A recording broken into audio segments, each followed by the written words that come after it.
'cause we live, bitches! Welcome to this theater.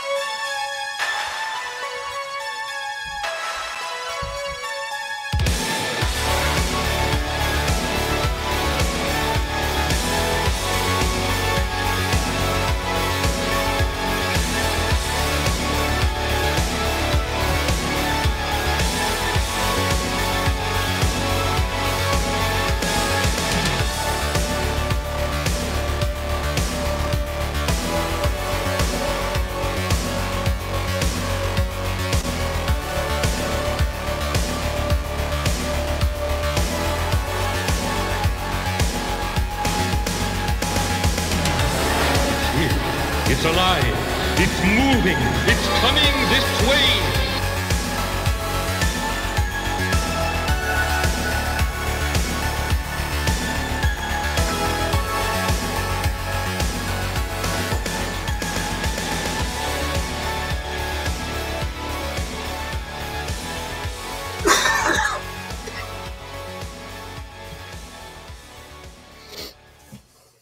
Pops, have you been smoking weed during the intro again? When not. What's up, everybody? It's your boy Brian, back for another episode of the Horror Movie Club, the club where, what do? We talk about horror movies, of course. We always make sure that whatever it is that we're covering, it's always a movie that's not behind a paywall, right? So, you know, if you get the link beforehand, you can watch the movie beforehand. Let us know what you thought about it in the chat or come on with us. That's totally cool. We're very chill like that. And also, if you haven't seen the movie we're talking about, then, you know, if it sounds good, I wish I could say that about tonight's movie. If it sounds good, you can always check. The link is in the description where you can watch it like free of charge, uncensored, but with commercials. But the commercials aren't obnoxious, so it's like, you know, I don't feel bad sending you to Tubi or Plex or any of those other streaming sites, because, like, I mean, the collection of horror movies is accumulating. I mean, it's pretty crazy. You can see a lot of awesome stuff completely free of charge on streaming these days. Anyway, let's get right to it because our guest doesn't have much time. First of all, got to bring on my boy Matt Butch Cleaver Burke. What's up, Brian? What's up, everybody? How you guys doing? Son? I'm doing great. I couldn't be any better, man. Yeah. Praise the Lord. Yeah. Thanks for having me here, and can't wait to talk a little Long Shadow too. Oh yeah, without a doubt. But oh god, I'm gonna be a bad boy. Yeah, I got to do it. Sorry. Say it again, Holy Ghost power! Holy Ghost power! I said Holy Ghost power! Power to change you when you don't want to be changed! Power to remake you when you don't want to be remade! Say hallelujah!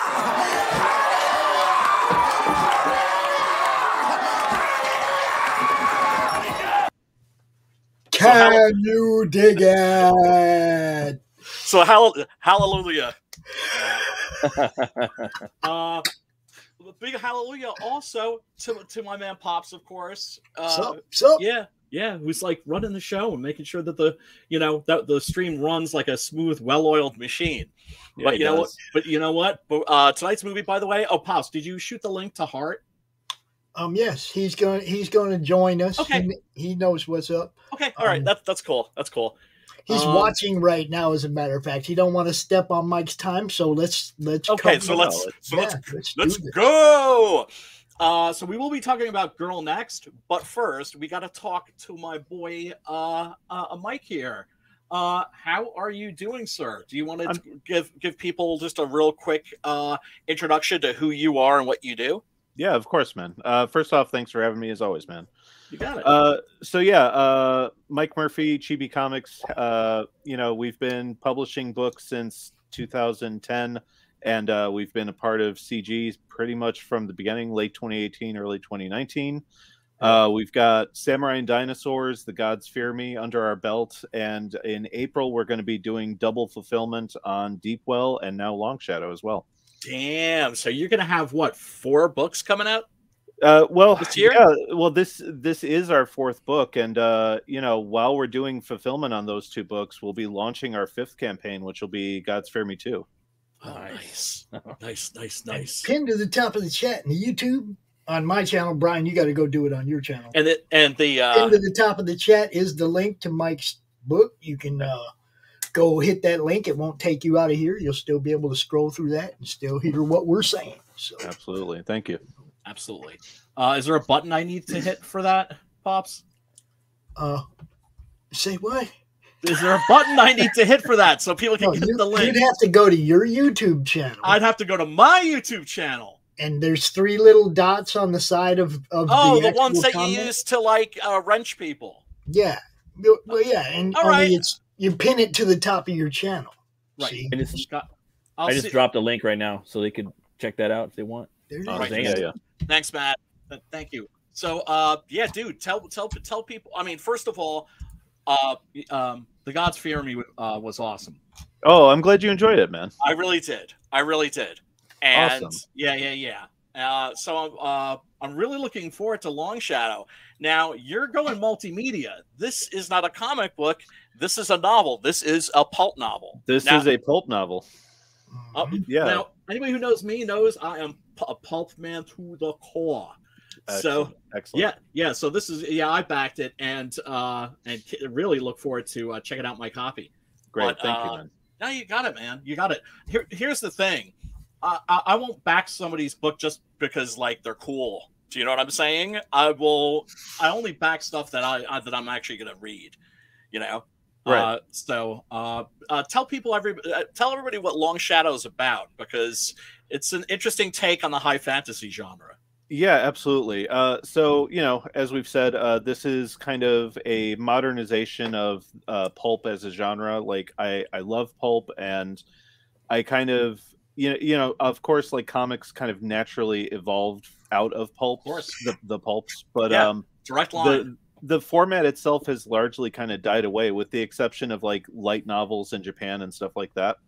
Yep. So I'm one of those guys that's trying to bring it back. And, Long Shadow itself is a mix of high fantasy and noir. Long Shadow is your new favorite ogre detective for hire. That's so badass.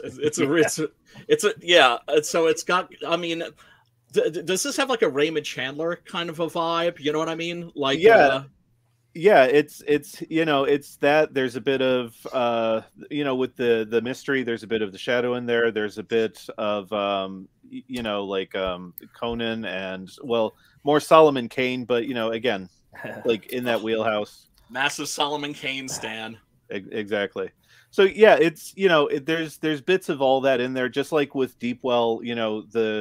The vigilante in that is kind of this.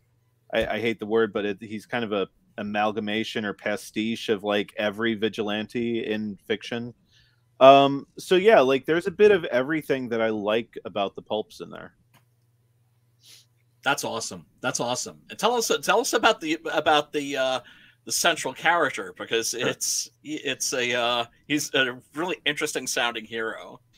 Yeah. So my thing with Long Shadow is I tend to like outsider characters, and people have called me on. There's a bit of like autobiographical nature to like what I'm doing with Long Shadow, and I'm not going to deny that. Like Long Shadow himself is a character that I've been role playing as for like over a decade now. Like, be it so this isn't a subgenre. This is in its own subgenre. Yeah, it borders on a self-insert, man. So it's basically, I mean, because this has been done many times before. So like, it's not like, I mean, I'm trying to think. What was the first one? It was like, I think it was Poison Elves. Yeah. And I think Goblin Slayer now, where you actually have like people writing great stories using their characters. And that's one of the things that I always thought was so great about Dungeons and Dragons when I was a kid, and why I was so disappointed when it got like shut down during the Satanic Panic. Was, oh my God, this is like teaching kids how to be creative. Right. Yeah. And like one of the most recent, and it's not too recent, but one of the most recent examples I can think of would be something like Battle Chasers. Like Joe Mad has often said, like, that's basically just the campaign he and his friends ran through their teens and 20s. Mm-hmm. That's funny. Yeah. And I mean, you can go all the way back to Margaret Weiss and Tracy Hickman, the Dragonlance stuff all came Right. out of a game. Right.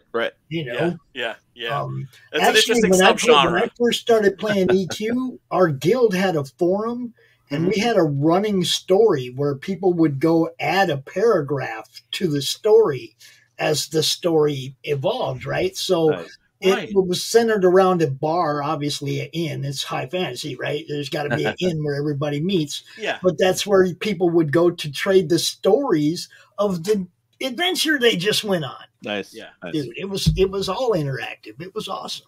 That's cool. Yeah, I mean, that's basically what role-playing games are, is they're collaborative storytelling.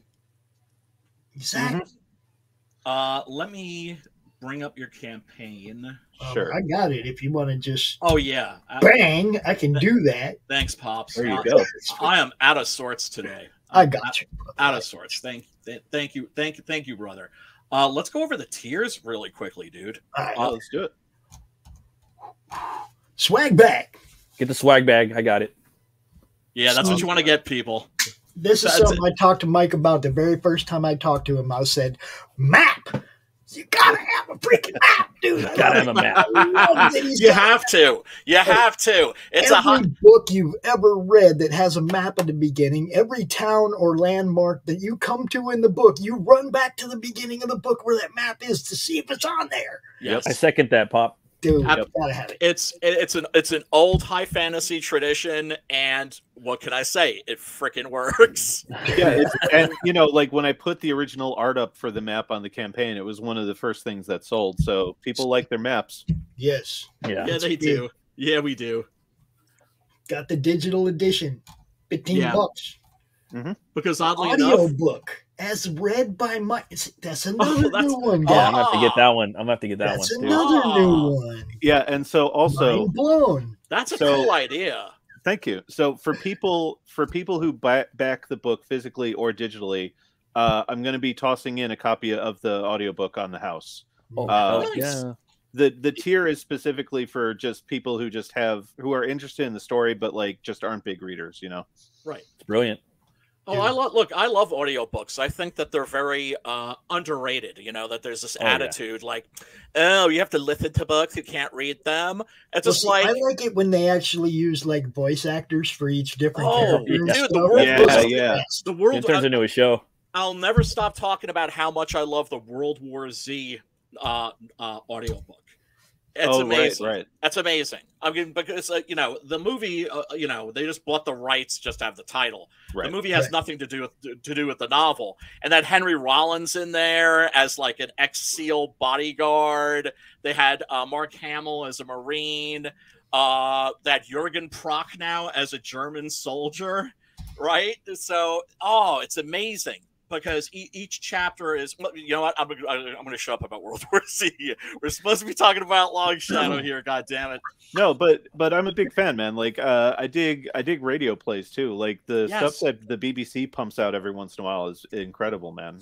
They're ghost stories, especially. Yes, the ghost stories. God, the Cameron James ones, or God, yeah, man, I love that stuff. It's you're an old school kind of a guy, right? Yeah, a little bit, man. Yeah, I mean, you know, like I'm in my 40s, but like it is something that like I did grow up around because of my dad. You know, like I grew up with like just a wall of pulp novels in the basement, and just all this stuff, man. It's always been a part of my life. That's how you got infected. Yeah. Nice. I shouldn't say infected. I should say colonized. I got one word for the audiobook for everybody. Okay, that drives traffic. Yeah. You're sitting in traffic on the freeway, 605, 91. You put one of those bad boys on, you're in heaven. I'm telling you. I'm telling you, it's just like you could like listen to like AM radio, or you can like you could have like Ray Bradbury sitting next to you telling you a freaking story. I love audiobooks. And we got to talk about the Preston alternate cover, the variant. You knew that was coming, right? You knew. Yeah, because Preston is the freaking man, the best artist working in freaking Comicsgate. There, I said it. What? Every time, man. Best Preston. What's up, Woody? Yeah. Hey, Woody. And you know what? What up, Woody? And you know what especially gets me is that he's leveled up again this year. I used to look at his stuff and I'd be like, oh, that's like so Frazetta, right? Right. Or I'd be like, oh, that's so Bisley. Now I look at his shit and I'm just like, Oh, that's so Preston. Yep. Yeah. Yeah, no, Preston's become his own genre of artist and book cover artist. I know, it's freaking badass. I love it.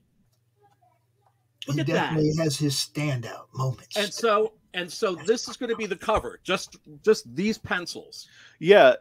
So it goes back to the Gods Fear Me. Like, we have this tradition where he handles all of our alternate covers, and they're all in black and white pencil to kind of contrast with the main covers, which are, of course, like full color and done upright.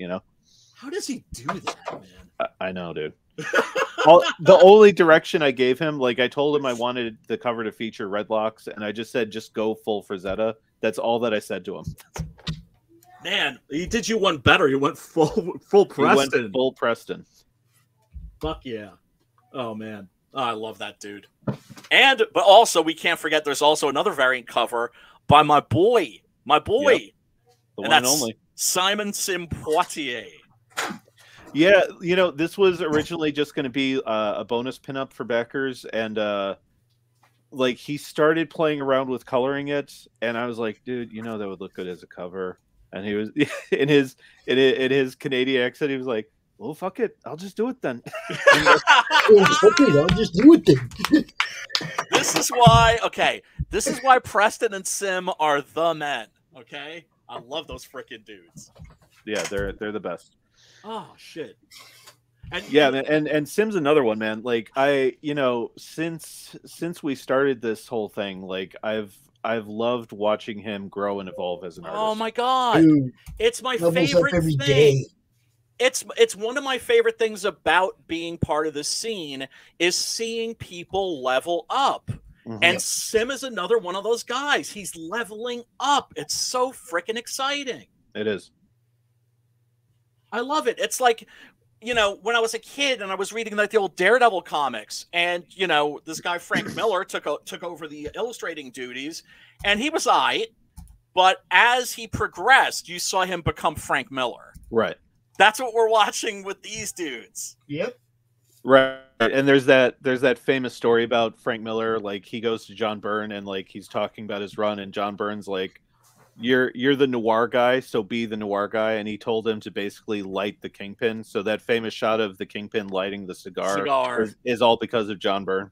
Oh my God. I gotta bring up one other guy. I didn't know that. I gotta bring up one other guy that just blew me away, and that's Jeremy Debineau with Beckon. Dude, that dude's Tim Vigil level artist. He's killing it, man. Oh my God. Oh, nice. Wait, I know the guy. Wait, do I know the guy you're talking about? I think I know the guy you're talking about. Yeah, he was just on the show with Ginge and Pedro before this show. Yeah. Oh Dude, my God. That artist, fucking amazing. Dude, we're I mean, damn. We have like oh man, all the talent is in the scene, man. Hey, what up, Sim? Yo. Sim. What up, you sexy Quebecois, you? The link is over there in the DM Mr. chat. Sexy Man. But yeah, dude, we were just talking about how dope this cover is, and how you are one of those dudes that is leveling up. Now, I'm not sure who did the colors on this. Was this Beacon? Was this Scott's? I thought it was Scott at first too. No, like, this is just all Sim. Yeah, that shit's badass. I think it's his best piece, dude. Yeah, my personal favorite. God damn! And if you look at the sword up front, you can see all the glass detail, because that's a glass sword that he put in there. It's gonna be a beautiful cover. Damn. All me, motherfuckers. Badass. Like certifiable badass, like Sonny Chiba level badass. Sim will fuck you up, people. Like, I could watch a cartoon of that style of Long Shadow. You know what I mean? Like a primal style one. You know what I mean? That would be great. I could also see. That would be great. I wish, man. I wish. That would be. I mean, that would be the ultimate, of course. But I could also see this as like a Ralph Bakshi, like a rotoscope thing. Oh, dude. Oh yeah. Did you guys see like the Spine of Night? No. That's a new movie that's done like in the exact same style as the Ralph Bakshi films, and it's really quite good. Yeah, I've had the Steelbook for like 6 months now. I still haven't sat down and watched it. Give it a look. It's good. It's not perfect. It's a little woke, here and there, but you haven't. I mean, people don't make movies like that anymore. Right, of course. So it's like, I mean, it's like Ralph Bakshi pretty much as a style disappeared with Ralph Bakshi. What up, Grey Wolf? Got Grey Wolf in the house. Grey Wolf. Everybody, thank you so much for tuning in. We really do appreciate you. And go check out this book. Go check out this campaign. The link should be in the chat. And back, I was going to say back indie comics. Back indie pulp novels. Look at this. Look at this art, dude. I know, it's so cool. It's so cool. Yeah, I can talk about Preston and Sim all day, but Jeff has been killing it on this book, man. Yeah, he has. Yeah, he has. He's another guy that I've seen growing. Like somebody that was, I think, kind of afraid to put his stuff out there. Do you know what I mean? Sort of shy and self-conscious, right, about his art, and look at him now. And look at him now, but if I do have any favorite thing about this scene, it's watching people watching us and then going fuck it, and then doing it themselves. Right. And then hopefully they'll, and then they'll inspire somebody behind them, and it just keeps growing and growing. Yeah, I don't even know how Jeff came into my wheelhouse, but he's just one of those dudes that I've been following for a couple of years now, and yeah, me too. Every time he posts something, I just think that guy would kill it on a pulp novel. So when this whole thing actually rolled around, came up and came together, I was like, I have to convince him to do it. Nice, wonderful. Did you find that was the case with him? That he was a little shy about, which I can understand. Sure, not necessarily shy. It was more so can I actually see this thing through and do I have the time, and he was worried about doing the book right and doing it justice and keeping up with his commissions. I'm like, man, you're gonna knock it out of the park. Now we should have been showing this shit off first. Yes, we should. Yes, we should. Yes, we should. And Matt is another one of those dudes who is leveling up. Yep. All the time. Thanks, Brian. No, dude. I don't give false compliments. But your work is, and I don't know, man. I realize I'm biased. I'm a black and white stan, but I love your stuff so much more in black and white than I do in color. Thanks, brother. You got it, man. You got it. And if you get a colorist that won't wipe out any of that line work, right, then it would be awesome. But it's hard to find a colorist that can complement it without damaging line art. There's a few out there that have it mastered. There's some that just wash people's stuff out. Oh man, I was on a stream with Preston, right? We were just talking about Bernie Wrightson because Bernie Wrightson had just passed away. And next thing you know, of course, we're busting out long boxes. We're taking. You're really good at not washing out the line. Ollie, come on, Ollie's my favorite. Oh, Ollie's dude. I wanted to do an artist edition of Six Gun Gorilla 8, and nothing but Preston's pencils, because when I get them, they're so beautiful. I'm like, can it just stay like this, right? Yeah, right.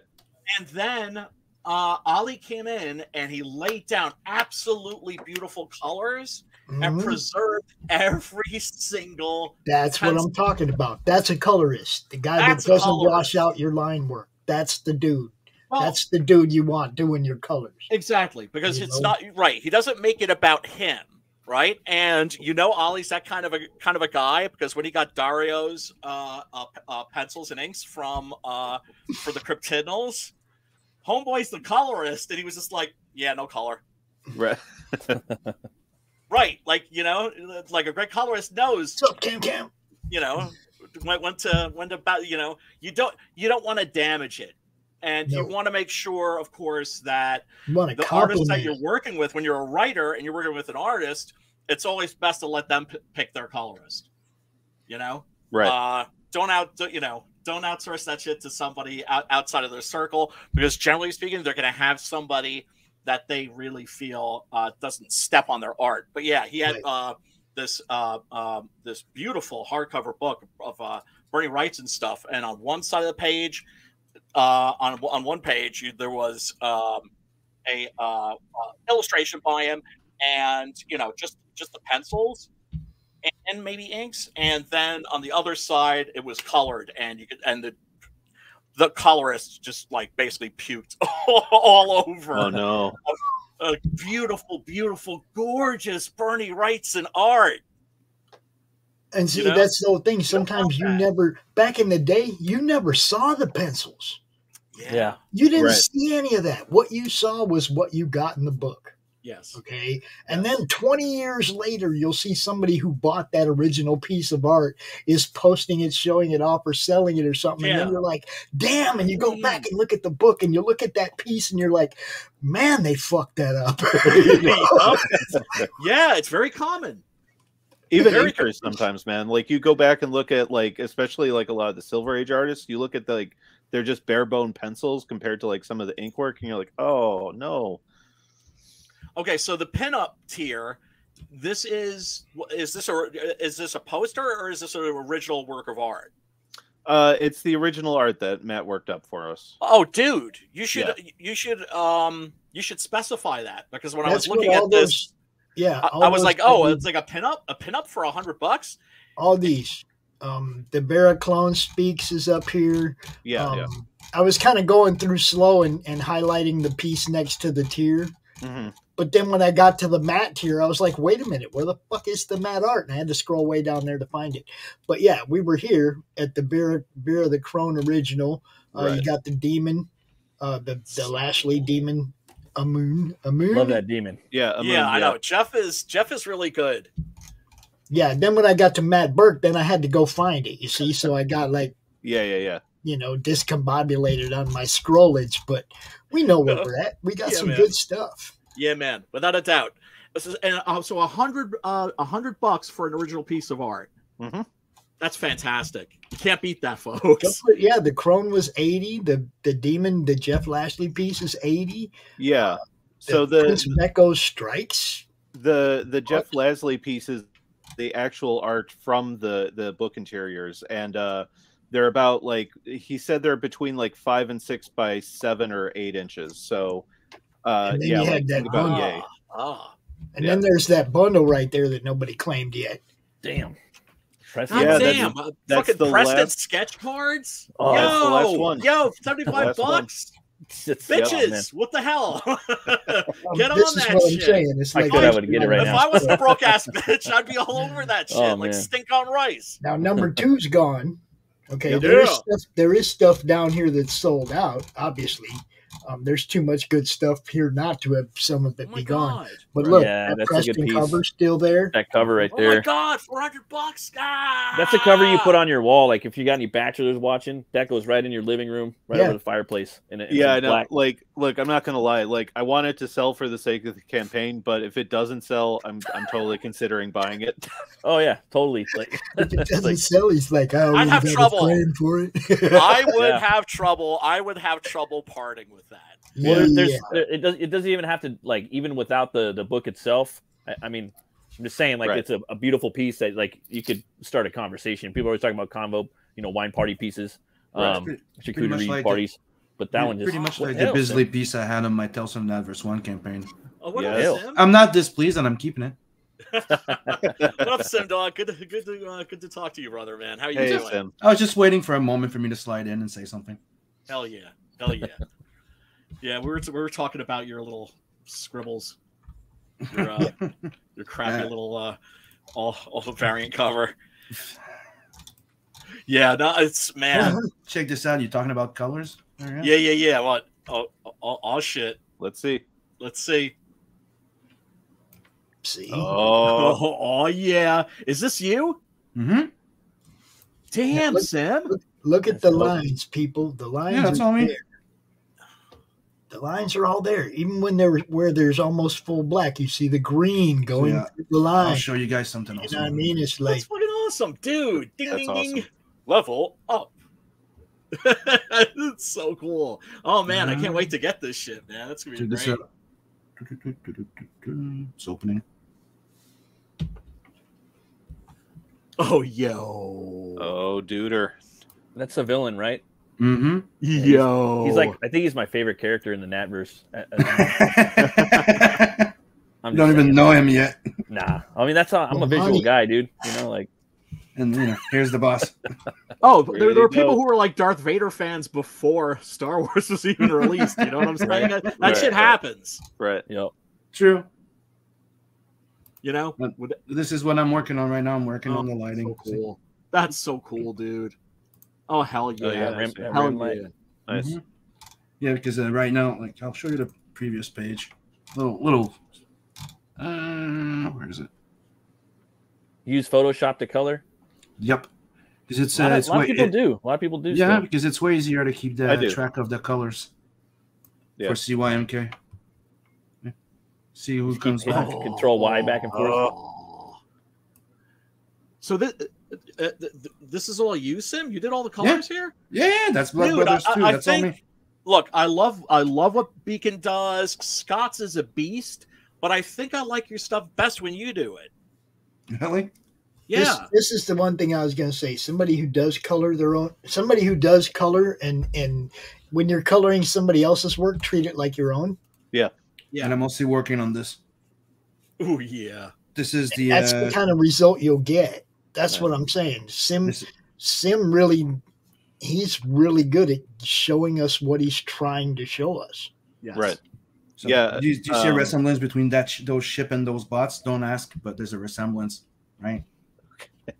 Oh shit. Nice. Oh, okay. All right. Figured it out, Get I into think. some Japanese shit right there. Yep. Hmm. Yep. I've been saying it. There's mechs and transform. I'm trans what? Sorry. So cool ass bitch and mechas, fucking badass aliens, And, Alien dude, Legion I'm style having fun. shit. I'm having fun rendering those plated arms out. Shape shifting mechas. I get it. Mm-hmm. I Oh, keep my saying God. it. Pay attention to that ship. Oh, remember that second page that I did a while back? Yeah. I kind of reworked it too into a double page spread. Boom. Whoa. Oh, hey, man. There you go. Yeah, I'm really liking your colors, dude. Yeah, it's Yeah. And I've been looking at that piece right there for a long time. Bravo. so Yeah, fun. shit. It's so the word's juicy. Your shit's so juicy. It is. Yeah, it's a good term for it. Absolutely. I've been looking Oh, at the that fuck- piece for a long time. It's like a nice strawberry, just take a bite of it. All the colors Yeah, just Yeah, man. popping. Nice and Oh, colorful. dude. Yeah. This is Blood Brother. It's all colored. I'm just going over doing the final little, Mhm. when you're done, it's always good to just like get it done. Technically, like done. It's okay. Then you go over and you do the final little Right, tweaks, this, the highlight, the rims, special effects. That could blow a bit more. But yeah. Right, but at the same time, at a certain point, you have to know when to back off. There's always a certain point where if you don't back off it, you're going to actually start damaging it. But that's why I do it this way, because I try to get it done. I'm done. Okay, I'm pleased. Then Right. when the story's done, I'm gonna go over it. Okay, that could use a little rim light there, like this one. I didn't have this rim light, and I was like, "There's." Scotsman's like, maybe there's it's really well rendered. You have your ambient light and everything, but the spotlight doesn't show, and that's because I did like the rim light all around them. Look, a little rim light technically all around them to kind of. Oh, yeah. Because it's a dark area, right? So it kind of ruined the lighting a little bit. So that's why I'm going back in. Let's put some more highlight on, to show that there's a spot there. Right. And what I love about your stuff, too, is the fact that, like, my attitude towards computer art is I'm fine with it as long as I don't know that it's there, right? Mhm. As long as I don't notice it. And I never look at your stuff and think computer art. It always looks hand-drawn. Yeah, most people are always like, unless, you've worked at digital art like I did, right? Yeah. Most people just like, it's digital? Go, yeah. Because I treat it the same way, right? I don't draw any different than I would on paper. I just use it on the Right, so screen. it's just another tool. Right. Yeah. and I have safety nets, so you know, it's like being able to work on a multi-layer light table. That's so cool. God damn, man, technology is awesome, ain't it? Mm-hmm. And I'm happy to know that people are liking my colors.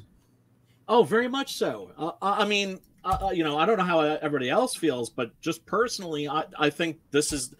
I like your. I think when you're doing the colors, it's the best I've seen. Well, thank you. You know, and that doesn't mean that you're a better colorist than Beacon or Inky or Scott's. It's just it's always about matching the right colorist with the right penciler. I do. I'm just lucky that all those people, even when they color my shit still looks great. Yeah, it does. I can't complain. You can say that. You can say that. Like I said it, like Scotsman, when Scotsman does it, it looks like a high-end anime. Like, and you know, like you guys are saying about my stuff a bit, right? When you're looking at Beacon, it looks like a, you know, like it would be like a British European comic type of rendering. We have a munchkin. We have a munchkin alert. And then you have Inkspot that's like a painter. Hi. Okay. I know, he's incredible. Hello. All right, buddy. Hey, Dad is working. Hey, Dad is working. Yeah. Give me like 20 minutes, okay? Okay. All right, I love you. Get out of here. What's up, Mark? Oh man, I love when people's kids come on. Oh, that and like critters. You go, Clark, do you like Superman? Up and away. Yeah. You didn't? What? You tell me you didn't use that one yet? No, my kids. Oh no, we've used it every time I throw them. Oh my god, so cool. So yeah, everybody go check this campaign out. And is my color still available? So go get it. When are you closing this? Because you're closing in what, like a couple of days, right? We're gonna close January 9th. It's I think it's a Monday. It's a Monday. Okay. Do you have like a stream set up or something like that? Not yet, man. I've got a day before New Year's Eve stream set up, and I'm gonna, like, after we get past the holidays, I'm gonna set up that final week. Okay. All right. Try to get the best. If it's ending on a Monday, you got Jim O'Reilly and Rich doing Monday Madness at 3 p.m. Eastern. Okay. Goes till 5 p.m. Eastern.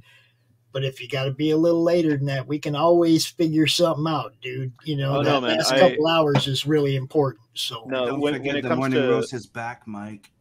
Oh, okay. Oh yeah, that's right. Mondays. Yeah. I just reached out to Chris actually. So yeah. Well, that Monday might be a busy day, gentlemen. Yeah. Yeah. No, what I'm saying is you want it to be a busy day. You want it to be a busy shows day. as you can. Oh, and by the way, Mike, hit us up as a fallback. I'm sorry. Go ahead, Sim. Yeah, dude, we're 5 here. I'm expecting this shit. Don't worry. So my point was this. Yeah, you're always welcome. You can come on the weekenders on Friday morning where we just geek out about what the shit we like and dislike during the week. Yeah, right. Yeah. Long boxes get busted out, and so far it's me and Pedro. Chris is gonna join in. There's Canales that's gonna join in. Like, you know, nice. There's a whole bunch of people in the morning around 11:15. Okay. Because I'm not a night beast anymore. I started something new, waking up at 5 or 6 in the morning and working all day. It's fucking awesome. It's nice. What are you doing, man? I'm fucking loving it, dude. I'm doing way more work. Oh yeah. I'm also getting I'm not getting that weight on my shoulder that I'm not seeing my family as much. Yeah, you gotta have that. You know, and it's weird, but being the night, you have that little feeling of like, I'm not on the same schedule. I can't fucking just sit down and watch movies and have supper. You know what I mean? It's kind of yeah. It's really good for your productivity. It's really good for your productivity. It's bad for your head.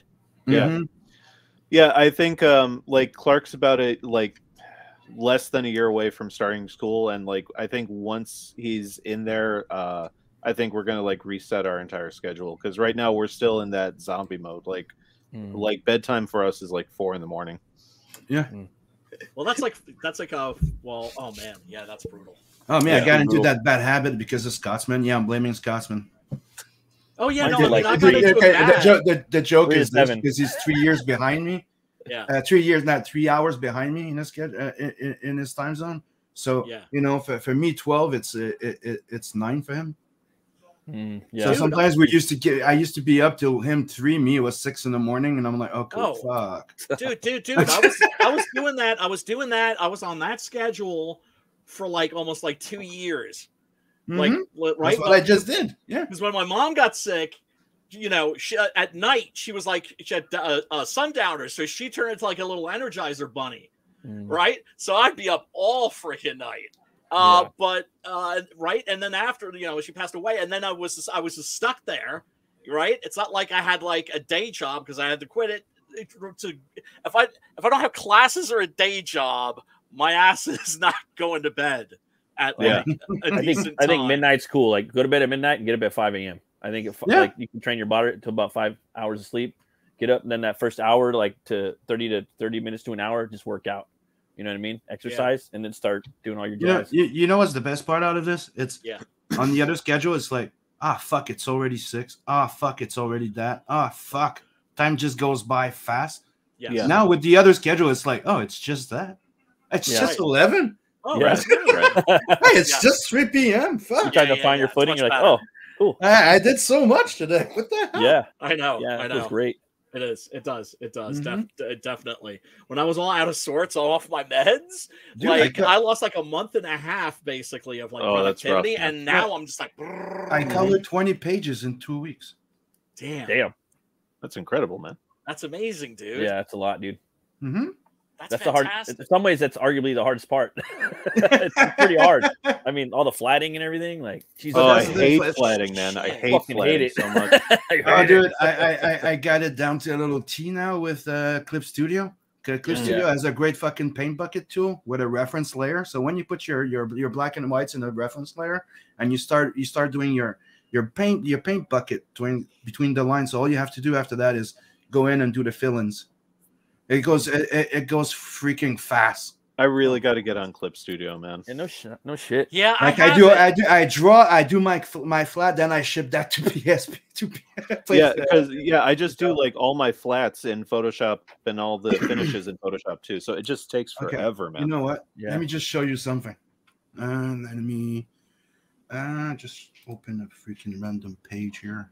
That's not gonna be Hey, on Photoshop, Sim, do you got a bunch of custom like brushes, or do you just use the ones that come standard with the monthly subscription? I usually use what's there, like the broad, but I do have some special brushes for smoke and shit like that I got. But one Scotsman gave me a smoke one. Yeah. But yeah, you need custom. You gotta have the right brushes, dude. I just use the standard ones right now. I like that spatter tool a lot. That shit's fucking dope for blood and texture and shit. Of course, I use it. I use it a lot. And you know what's fun in Clip Studio, or you can also do it in there, is that you use the splatter, then you go into the effect and you put the line around it. Oh, the highlight. No, just instead of having the highlight, you put the line. So you put it like if you drew it and you filled it. Yeah. Oh, okay. So you're actually coloring the line work. Oh yeah, that's dope. Hold on. Okay, nice. Let me show you that little thing I was telling you about. So you guys get it's page number 1. So you've seen this page. It's just as an example. So create layer.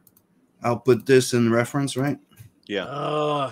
Then all I have to do, let's just say pick purple for my little bag there. Paint bucket. And it goes close. It has a close gap control, so you can close the gaps of the the fucking annoying thing where it fills everything instead. You can control it here with a level of 5. All right, so you play with that and tolerance, right? Back in a sec. That's the only thing you need to play with. But then it's the radius, right? Yeah, but hold on, check this out. Multiply. Boom. All right. Oh, whatever. Okay. So it just hits that one radius. Pretty much, right? Let me go multiply again. Doesn't do the whole page. Boom.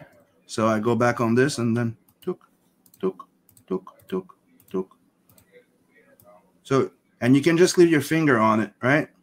And the fun part is this, like let's say if I switch color right now, orange, right?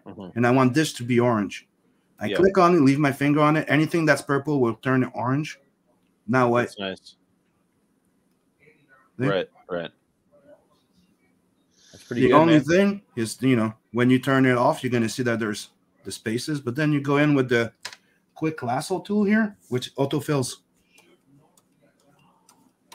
Oh, wow. Boom. You're flatting pretty goddamn quick. Yeah, it's fast, dude. Yeah, that's super duper faster than me. I dig it. I dig it. It's taking me 10 times longer.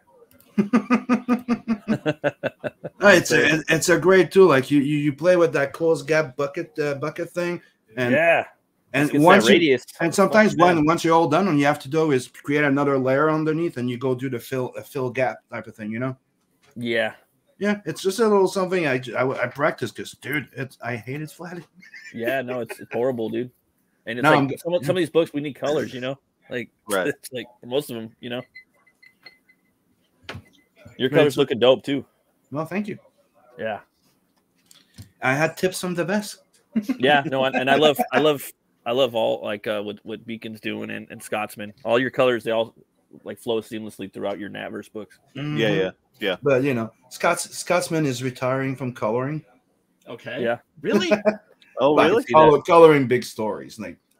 Oh, okay. I'm saying that as a bit of a joke. He doesn't want to color like big stories. He's going to color certain things, right? But because he wants to concentrate on this book and his story. That makes sense. And do it. And you know, he's more of an inker. Because for that thing, you know, that thing, Sam, that we talk about, I fully intended to hire him. For the colors? Yeah, he's really good. Yeah. He's really good. Beacon's really good. Inky, of course, you know, has his own unique style. Oh, me, to be quite honest, I love Scotsman when he inks my shit. Mm-hmm. Yeah, he's a good inker. I seen him ink that Del Keon piece. Really good job. Yeah, I mean, you know, you wouldn't think it would be that interesting watching somebody color digitally, but it actually is. Mm-hmm. Yeah, it's good taking notes too. Like the first time I ever kind of like learned some coloring stuff was on a CD-ROM disc from Brian. You guys know Brian Eberlin? Yeah. How to color the Spawn way? Like it was the first like digital, that one where Spawn's standing like with the angel wings and the lights coming down. Yeah. Pretty cool. I've never liked or let anybody ink my shit. I'll just say that. Okay, that's interesting because Scotsman inks my shit, and if he even knows that if he's coloring something and decides that something needs to be tweaked, doesn't even have to fucking check with me. Yeah. Well, no, I mean that's cool. Do it. That's cool when you're working together. You know, you're working with somebody you can develop a certain kind of shorthand. Right. Mm-hmm. Right. You don't have to be as specific. And you know, and you just trust them to do the job. Yeah. I mean, that's mainly it. It's somebody you trust to do the job. Yep. Like, you know, I'm not worried about Beacon doing my colors right. Exactly. Yeah. I'm just worried about that it takes time. Wait, what the fuck did Ollie just say? Yeah, no, he's there. He's doing, you know, he's gonna start working on his own stuff. He's got Sturbin. He's got a bunch of stuff. Mm-hmm. Yeah, but that's the thing. Scotsman's been working on Hero, right? Yep.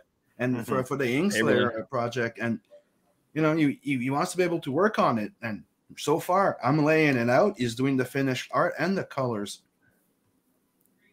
So you know, it's you have to decide where you're going to put your energy and concentrate your, you know. It's true. It's true because you can only do so much. But you know, busy is obviously good. Yep. Mm-hmm. But you know, my first book published under the CG name was Cybershock, and I was the colorist. No that was good. That's right. Yeah. That's before I got here, right? Mm-hmm. I have it. I have those. I still got to do reviews. Yeah, it was very very rough, the art, and I had to freaking go out. Yeah, it was a challenge. It was fun though. It's like people say that I'm like OG CG. I'm like, no. So y'all are OG CG for sure, man. Not a doubt. CG was not there, and we were there. Right. Exactly. It's been a ride. Out of the void. We saw the explosion and the world forming around it. Yeah, exactly. And then we looked at each other and we're like, "This looks good." And go, "I know." We were those before there were light motherfuckers. Yeah. Before there was from the darkness. Seriously, man. Seriously, you guys are putting in absolutely awesome work. I just love to see it. It's just exciting being part of this scene. And oh man, well, at some point, man, I got to do a Natverse story for sure. And there was a little. Oh, that's right. God, I forgot about the Bible. that we were talking about? Yeah, that I wanted some help to create a Bible because I need to put together my Bible for everything. Yeah. Right? But I need to have a Bible for writers. Right. So if I want to have like a writer to come in for like a short story for me or something, but I need to have a Bible for them that doesn't tell them everything. You gotta have the rules. You gotta have rules. You can't get anything without rules, man. Yeah, exactly. Because even in fantasy, you have to have a certain element of realism, for lack of a better word. But I mean, that's to say, in terms of not so much realism, consistency, right? Exactly. Like there's something that, like, if you've ever read a comic or you've watched a film or read a book, and suddenly you're like, it tends not to happen so much in novels, but it happens sometimes in comic books, and it happens a lot in movies, where suddenly there'll be a scene and you're just like, that looks like it just came out of another movie. Yeah, or just that character weird, just you know doesn't belong like, there. Like, why does Black Adam speaking English all of a sudden? Like, you know what I mean? He should be speaking Right, like and ancient language. Like he like knows what's up, like in a matter of like 6 hours. Right. Resurrection. Right. Don't get me started on that movie. I liked it though. No, don't get me. That's the thing. Don't get me started. Like it was an enjoyable watch. It was eye candy. Yeah, the characters. The intro was dope. But that's not Black. That's not Black Adam. Black Adam doesn't have the power of the Egyptian, and the fact that he disappears while he's supposed to be evil, and comes back like nothing never fucking happened. It sucks. It sucks. And that he cannot be defeated, cannot be in danger, cannot be beaten because of his contract, right? So you have to put that fucking annoying brat and his mom that switches like a fucking yo-yo. Right. Dude, like she's one character, after that she's another, then she's like, save my kid. I don't care about my kid. My kid can be in danger. I'm gonna fucking risk his life. I don't care. Save my kid. Like the fuck. The only seriously, the like only I was part watching the thing, I'm like, you're the one putting the kid in danger and you're giving shit to the guy. Seriously, the only part of that my movie I favorite liked character at is the all. brother though, because he's fucking awesome. Because when he comes out batting like a motherfucker, yelling like electric death, lightning. Right. You just find out that he's not gonna die unless.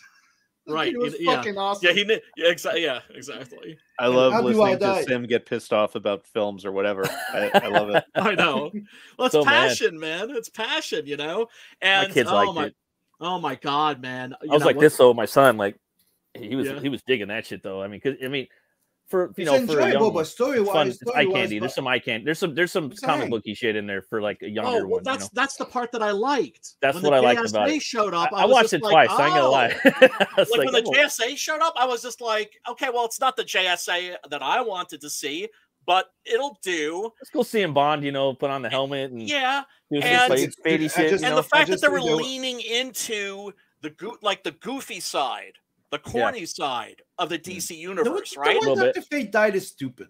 That was dumb. Terrible. Yeah, it's fucking stupid. Terrible. That first fight that the JSA has with Black Adam, at that moment, I was like, "Damn, this is actually fun." So, and then the intro, they had me at the gate. The Rock cannot be beaten, right? So he needs to give up his own powers, and then when we need him, we turn him back on. Yeah, like dude, that part was stupid, but all the rest I like. Like I like the Justice Society was fucking awesome. I like the Hawk. I liked how it was like in a Middle Eastern country the whole time too. They didn't. Adam Smasher was fucking funny. They stayed in the Middle East the whole time. I like that. I thought it was kind of cool. Like just something visually different. And Hawkman, they kept that goofy costume. I was like, dope. Thank you. Yeah. Right? Yeah. Because Grant Morrison is the guy who understood that they kept the goofy costume. The fact that DC's so corny, right? Because the DC universe, when I was a kid, wasn't anywhere near to me as cool as the Marvel universe because the DC heroes were kind of corny. But my only problem with it. But you lean into that. It disappears. It should not disappear.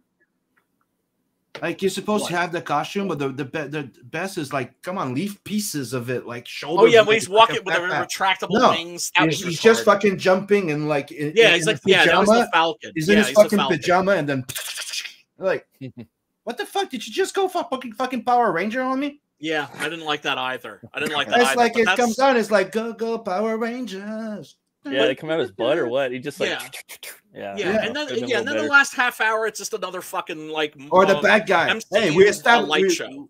Lounge, man, we set up the bad guy, big powerful bad guy, big bad guy, bad guy. Last 5 seconds, he's dead. Yeah, I mean, for me, I was like, damn. I mean, I like the fatality that he puts on at the end. That shit was metal as fuck. But I thought the fight should have been longer between Adam and the actual demon. Dude, the scene of it is. I know it was supposed to be a team movie, like a ninja, like sneak this in. This is a team movie too, so everybody's got to get a little like piece of the demon. So that's why they kind of like chopped. They like chopped down the actual finale with Adam and the demon, but he ripped him in fucking half. So that was pretty dope. But worst of all, the fucking bait and switch, man. They got us. Well, they got most people. They didn't get me. Oh, with the Cavill shit. I mean, like I've really been busting Vinny's balls. I was on his stream, and I was just like, guess what? They're not bringing Henry back. Nobody signed the contract for Black Adam. Blah blah blah blah blah. I'm like, no. They were supposed to, but they changed their mind. Right. Yeah, they hate that. They were never going to. It's all political. Right. They did announce there was going to be a Man of Steel 2, dude. Yep. Yeah, no, I know, but I was. It was supposed to, but it's not gonna happen. And Gunn came in, he was like, "A gun." Yep. You know what? I think it's kind of silly, like because a lot of us are blaming James Gunn. I think that's wrong. I think that that may not have been his idea. I think it is. I think it's so dude. He's so fucking cocky. Be. Like, if you know him, he's so fucking cocky. And the reason why this happened is because he wants it to be his thing. So if he keeps him doing, it's everybody's gonna relate it and say it's Snyder cut. So he wants to make his own thing with his own fucking actors from the get-go. He even said fuck you, Twilight Batman. He just went fuck you, Twilight Batman. But they did say that Ben Affleck was coming back, but he was gonna direct Batman. Yeah, you know what that is? You know what that is? Where Gunn is like, okay, well, I just fuck you guys, especially fuck Henry, but you know what? You can come back as another character. There's no way, man. I'd have been like, I was gonna joke around. I'd been fucking pissed. I was gonna joke around. I'd be like, I was gonna joke around saying, no, I know what happened. The meeting was like this. He walked in and goes, okay, we have a plan for Superman. I want to make him younger and gay, and Cavill went, fuck you. Nope. Yeah, maybe. I mean, we're not doing Clark anymore. We're doing John. Okay, fuck you. I heard they're doing the Morrison from New 52 with the t-shirt and jeans. That's rumor, but I don't know. Well, you know what? Grant Morrison Superman, the All-Star was the All-Star run. Yeah, unbelievable. Was spectacular. The All-Star was but they wanted rumors the 52 one. No, they're not. Yeah, I liked Unchained. Elliot, I'm telling you, man.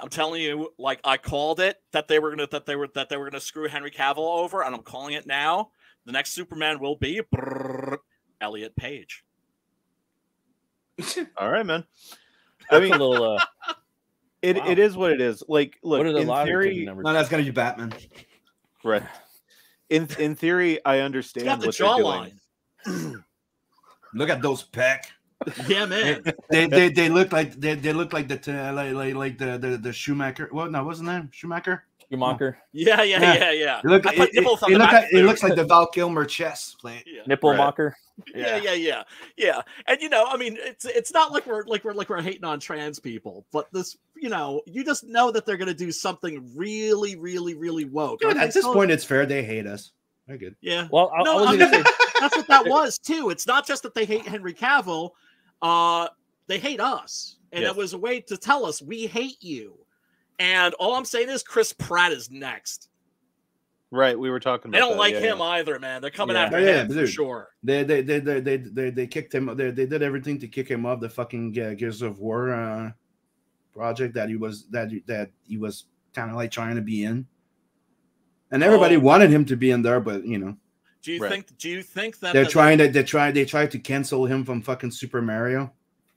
Jesus. Mm-hmm. I don't think we're gonna get a Superman or Batman movie with the action scenes that we had in Man of Steel and Batman versus Superman again. They're gonna drink coffee. I don't think we're gonna get it. We're gonna drink coffee at Starbucks and discuss about their feelings. I don't think it's gonna happen. It didn't happen in Justice League really, and it didn't happen in fucking the Batman. Like every movie after Man of Steel and Batman vs Superman, we haven't seen them fucking fight like that. No. Like the only thing kind of close was Black Adam, but dude, I don't think we're gonna get it, bro. I'll be surprised if we do. Well, I think everyone's gonna get fucking nerfed. To me, since I was a little kid, I always thought, the movie that I wanted to see was like the Fantastic Four. I wanted to see you I wanna see know, the tape. the thing, and You're never going to see the Fantastic Four, not like you want it, man. No, I know. no, you got to get that Corman tape, I know. dude. I know. Oh, The Doom is I badass got that too, shit. by the way. I got that The shit. Doom is fucking metal, the dude. Doom by is the the way. best Doom ever. Yeah. The problem with Doom is that they always change him. They're never gonna do him right because they're afraid the audiences are gonna go, oh, he's a ripoff of Darth Vader. That's why, because fucking suits are fucking stupid. See, that's the other thing too. When you look at these companies like Warner Brothers, it's a corporation like any other. And they've done studies on corporations and specifically sociopaths. It's like and the thing about them is they're really great at ladder climbing, but once they get to where they're going, they suck at their jobs. Yeah, it's what we call the A, Bs, and Cs. So we have a whole bunch of Cs trying to hire some Es. Yeah. And the A, Bs are not getting any work. Yep. And just from a storytelling perspective, it's so frustrating because it's like, in theory, I understand why Gunn is doing what he's doing, because you want to hire actors who are like in their mid-20s that you could like pimp out for the next decade. They're not right? big names, exactly. Yeah, and you want to be able to control the narrative without going like it's Snyder or it's something else. And also go into their backgrounds, make sure that they are squeaky clean. Search their Twitter history, all of their social media. Yeah, the Flash was not a good thing. No. Aren't they keeping him though? Aren't they? No. Like, dude, I'm telling you, like, this is going to be 2 years. Like, no one. Flush. No one. Everybody's like, gone. This is 2 just years. See you later. Bye. break. Like, it's just building it from the ground up, man. Yeah, like, they announced it. Everybody's gone. Like Wonder Woman, everybody's gone. Bye. But they're still going to release the Flash with Ezra Yes. Miller in it. Yeah, But dude, Henry Cavill and Gal Gadot are not in it. They're removing them. Dude, but they're flushing everything out for 2 years. They're flushing everything out for 2 years, and the Batman's the only thing that's staying as a Elseworld. Right. And so is the Joker. Well, I mean, I thought that they should have hit the reboot button. Like when I came out of the theater after having seen Batman versus Superman, I remember just thinking reboot button. Smash that shit. But then I saw the 3-hour version, and I was kind of like, oh, I love this fucking ending. I love the ending. The ending was so fucking dope. Well, I was Yeah, like, but the 3-hour version is way the better than the fucking theatrical. Doomsday and the villains were dumb. They looked stupid as fuck. Horrible. But the fight scenes were dope. I'm sorry. They were. Yeah. Dude, the 4-hour Justice League is fucking good. Like, I'm sorry, you watch it, and the 4 hours they fly by. They just fly by. Not during while the cunt sings and Aquaman leaves. That fucking thing, I skip it every fucking time because that's way too fucking long. You suck somebody's dick well, and that's it. Yes. Please don't tell me it's his daughter. It needed to lose. I just made that joke and I thought about it like it's somebody. You know what I mean? Yeah. Well, look. Here, it could have lost. No, don't apologize. It could have lost an hour, right? Mm-hmm. But I remember watching the last hour of that and thinking, this is great escapist entertainment.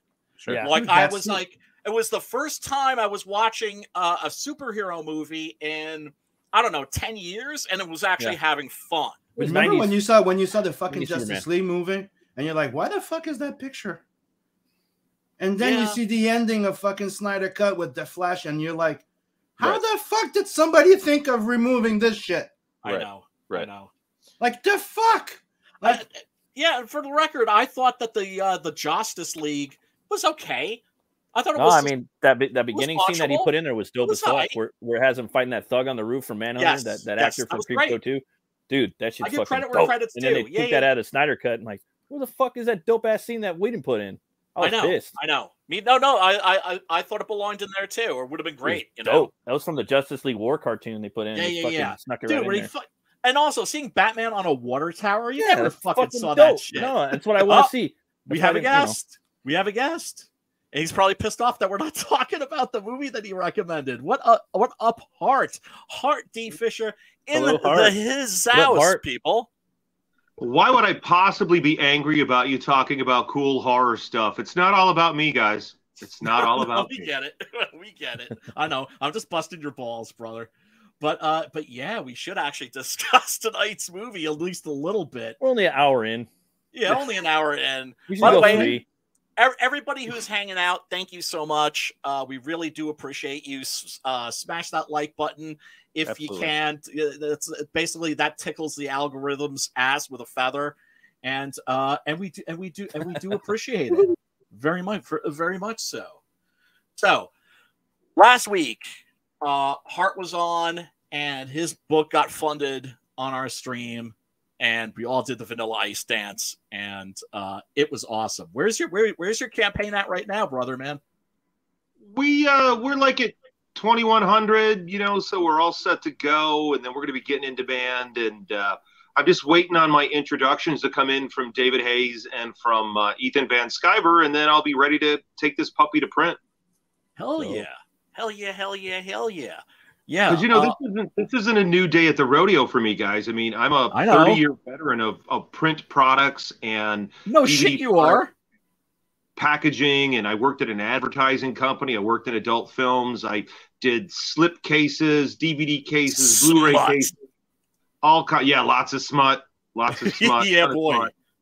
Guys like Max Hardcore and Randy West, up-and-comers, and Seymour Butts. If you ever saw the Seymour Butts show on Showtime, yes. All the tapes behind him in the background when they're talking, I did all the logos. Damn. You're a horrible, horrible man. You're just involved in a lot of like unsavory shit. Oh God! I wish I had your life. Man, in comics, you got to go somewhere, right? So I went into adult. Yeah, man. Well, hey, look, I've always been pro smut. You know what I'm saying? But with the Max Hardcore shit, I mean, it just I couldn't watch it anymore. Smut in the 90s, it suddenly got really aggressive and I was just like, I thought people were supposed to be having fun. Well, like bonobos, like what the fuck? What the hell happened? I was doing all those boxes for Max, and I was encouraging Max and telling him about taking vitamin B12 and eating asparagus and taking garlic pills to help him in some of his more unsavory activities, because I am a fine connoisseur of smut. And Max is a friend to this day. I worked with him in the mid 90s, and I knew him by his real name, and we've been friends ever since. He's a crazy, crazy guy. The porn he does is nuts. It's not for everybody. Believe me, it is not for everybody. Yeah, definitely not for me. When he got locked up, that was some bullshit. He actually was on the inside of that was really bad, because he got locked up for the idea was the Republicans had said, hey, they made an announcement, we're going after you, and they got a lot of obscenity convictions, specifically in Florida. And I followed this case closely. I was working on a documentary about adult male porn stars and their lives, because it seemed to me that being an adult seemed to affect the men far more than it affected the ladies, I would say in a negative way. Isn't that interesting? Yeah. I've noticed that too. It really impacted their lives and their abilities to date and have normal relationships with people.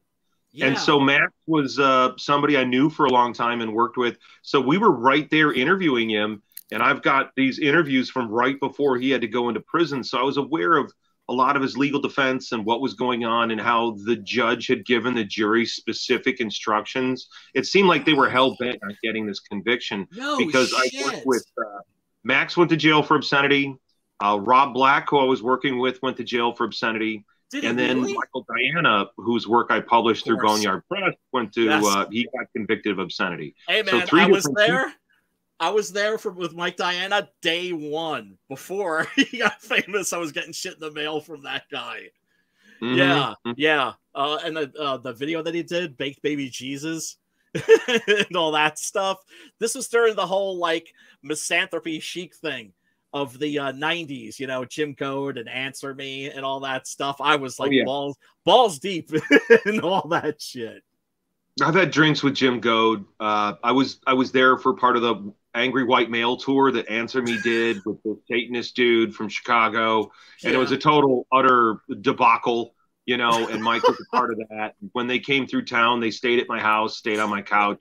Oh man, that was nuts. Awesome. That Angry White Male tour was insane, and I can imagine. It really was. I mean, they say they lost footage, but I think they disappeared footage from that tour to make sure that people couldn't legally come back on them. There was some crazy shit going on that tour. Absolutely insane stuff. My God.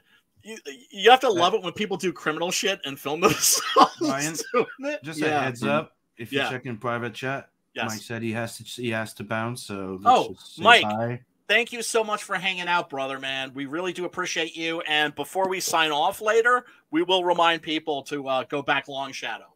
Oh, it's all good, man. It's all good. Thanks. And yeah, like I was saying in the chat, like I gotta sit in on after the holiday. Oh, sorry, you're roboting, brother, man. Mm-hmm. But yeah, no, absolutely, dude. And set up as much shit as you can in the remaining days, and think of us as like a backup. A backup plan or something like that. And what I'm saying is, anything we can do to be of service, we got you back. We'll do. And Thanks, good luck on your campaign. You know, keep your chin up, keep going for it. You're going to do a ton of these fucking interviews. Keep networking, and good luck with the campaign, brother. Thanks so much, Chart. It's good to meet you, man. Mike. All right. Good night, everybody. Peace. So, girl next. All right. I have no clue what that is. It's the movie that Hart recommended we watch. And all I know is that it's a very recent movie for you guys. What the hell? It is. It won Best Feature of the 2021 American Horror Film Festival. I've been doing a film festival in Lake Geneva, Wisconsin since 2017. And I'm the sole judge. I do not allow any fucking panel to decide what comes on my so festival. No bias. I feel that I give the judging out to other people. Like the person who was in charge of feature films was Dieter Sturm, who's an Oscar winner here in Lake Geneva. He created Biodegradable Snow. You guys might have seen him. If you're a Gary Gygax fan, if you're a fan of Dungeons and Dragons, yeah, of course. Dieter was their head of publicity back in the early 80s and was on the famous 60 Minutes segment about Dungeons and Dragons. Oh, man, I remember that, man. That was the end. That was the end for Dungeons and Dragons because 60 Minutes came right out and said Dungeons and Dragons causes people to self-delete themselves. Yeah, it was a very interesting episode. And so Dieter was part of our judging staff. Another member was a gentleman named Daniel, who had worked as an executive in the theater game. He worked for a Lake Geneva theater. He worked for Marcus Theater Group, the largest independent theater chain in Illinois, in the Midwest.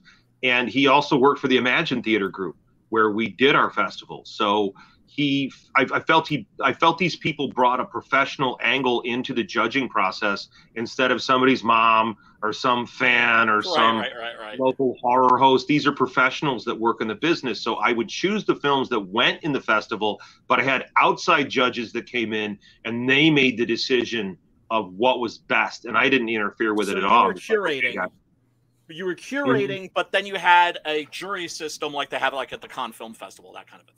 Not even a jury. I picked one person. I didn't even want to have the jury thing. I picked a person whose judgment I thought was professional and interesting and a little bit outside of horror. I wanted to bring in some voices that weren't your usual, I've seen everything in horror. So they brought something really fresh to our judging process. And Girl Next won Best Feature, and it was our midnight film.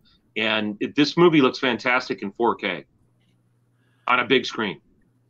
I got to be honest with you, brother. I wasn't crazy about it. That's okay. That's all right. Matt, did you watch this? Yeah. What did you think? It was out there, man. I watched it over a span of like 7 hours, but that intro really gets you in there, like right there. Man. What the fuck? Like, where's the movie gonna go from here? It starts right out because I'll say one thing about the movie: it doesn't fuck around. It grabs you right by the throat. Like some movie, like it's a fucking term a lot of people say, but this one does grab you by the fucking throat. It pulls you right in from the get. It's mean. It's nasty. It lets you know that it's going to be mean and nasty. From the opening scene, dude. But he got it's weird. Goes right for the. It opens with the very cruel violence. Very cruel. It opens with that word. It opens with punani violence. Normally that would be something that you'd work up to, right? Like, remember when we did New York Ripper? Yeah. Right. That scene with the punani attack. That's in the bottle. That's in like the second act of the movie. Yeah. Mm-hmm. This just opens right with it. Yeah. And so immediately I start thinking like, oh, so this is going to be like Saw. And of course, it's not. The title, when you look at it, looks like it's from like the 1950s, right? Yeah, right. And you understand that, like, at least part of this movie is going to kind of take place inside somebody's head, right? Although parts of it take place in different characters' heads. The opening scene's pretty compelling, where this woman is just going out to her car. We don't know anything about her, and suddenly, a van pulls up, and dudes grab her, throw her in the van, like this is like, I don't know, like Eastern Europe or something. Well, it's a straight up sex slave operation. I mean, that's the thing about this is what we're thrown into the middle of is an abduction, and then the indoctrination, because they are creating sex slaves they're creating dolls, living dolls is what they're doing, and they're using drugs and torture. And a lot of this is real psychological beatdown stuff. So like especially the interesting thing is the psychedelic drugs that they're using for the brainwashing. And I felt that and the hallucinations were very compelling. And that's where I think that, like, this is a big screen movie, because when you see this on the big screen, it is far more overwhelming than seeing Cannibal Holocaust at home.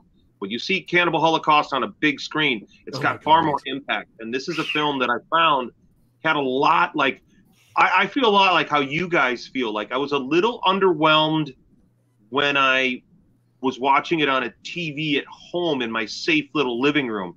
Right. But at the theater in 4K with the killer sound and the popcorn, it was so much more overwhelming. And then their surround sound was really good. The mixing and production value on this is fantastic.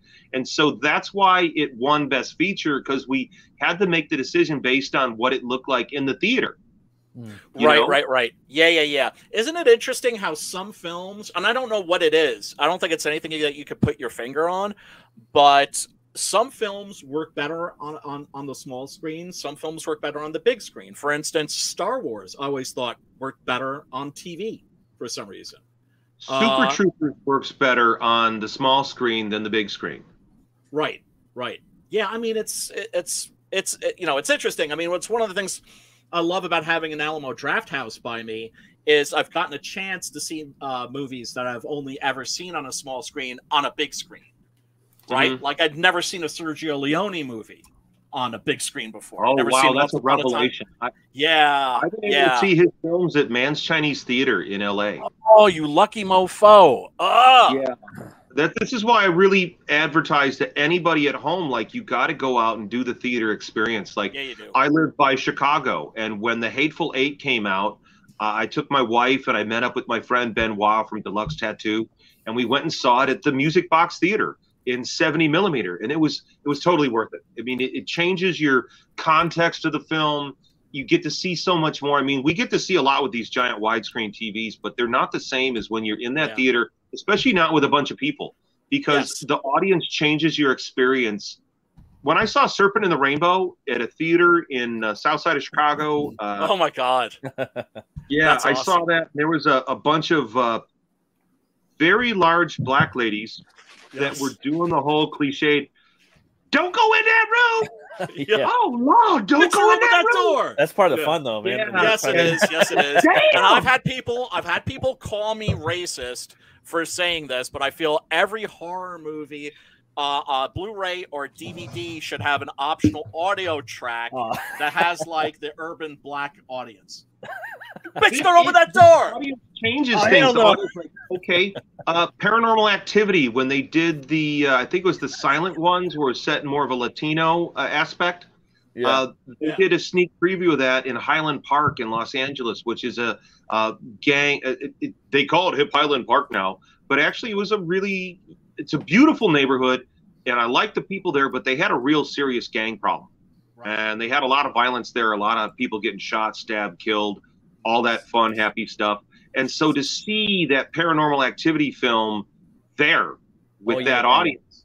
And of course, I went down the aisles advertising American Horrors, and I was giving out cards to everybody. You guys like horror movies? I am Hart Fisher from American Horrors. Because, like, right now I'm watching Gorecast talking about dealing with demons is on the background of American Horrors. Did you say Gore-Tex? Gorecast. We have a TV show a lot like what you guys are doing. Two hosts, Johnny Danger Deadly and the Giz, are out of Limerick, Ireland, which is known as Stab City. And they've been hosting a show on American Horrors for many years, making their own short horror films too, and a lot of spoofy stuff, and bringing their own. Their attitude about horror is different because they're European. You know, they're in Ireland. Oh yeah, yeah, Things differently. Yeah, absolutely, absolutely. Yeah. But I mean, that's the thing that I love about horror as a genre too, is that it's like cooking, right? It's like cuisines. Everybody brings their own flavor to something. Like we were doing a Paul Naschy movie a few weeks ago, and Matt was going off. He's just like, "Oh, I love the atmosphere of this. Which it one? Takes you to another world." Werewolf versus the Vampire Woman. Oh, that's awesome! That's a great one. That's my favorite. That's my favorite.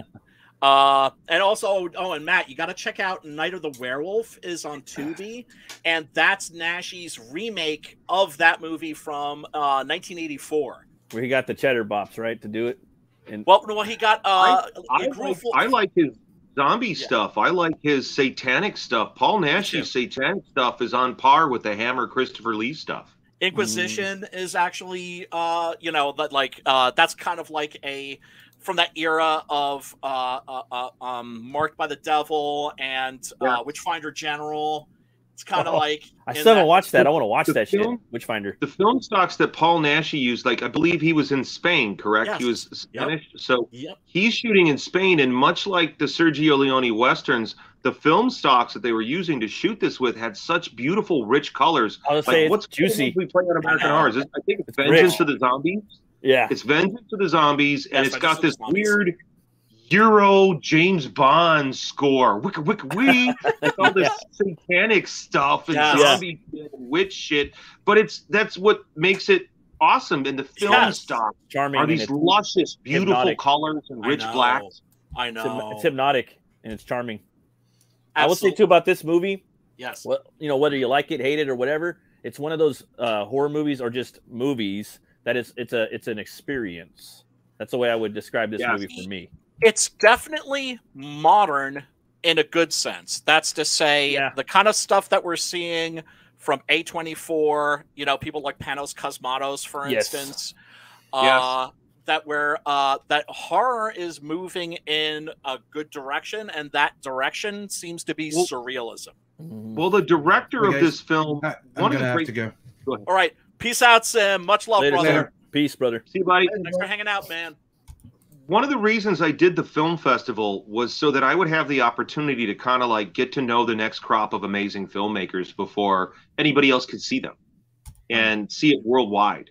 And this director here of Girl Next, I believe his first name's Larry.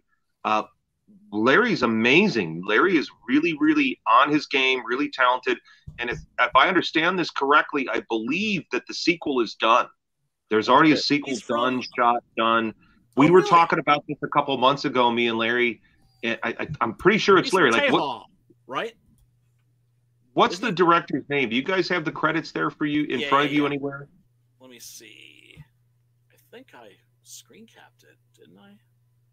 And what they did with the twist in this movie too. You know. So it is Larry. Yep. Yeah. He's Texas based, isn't he? So Larry is fucking.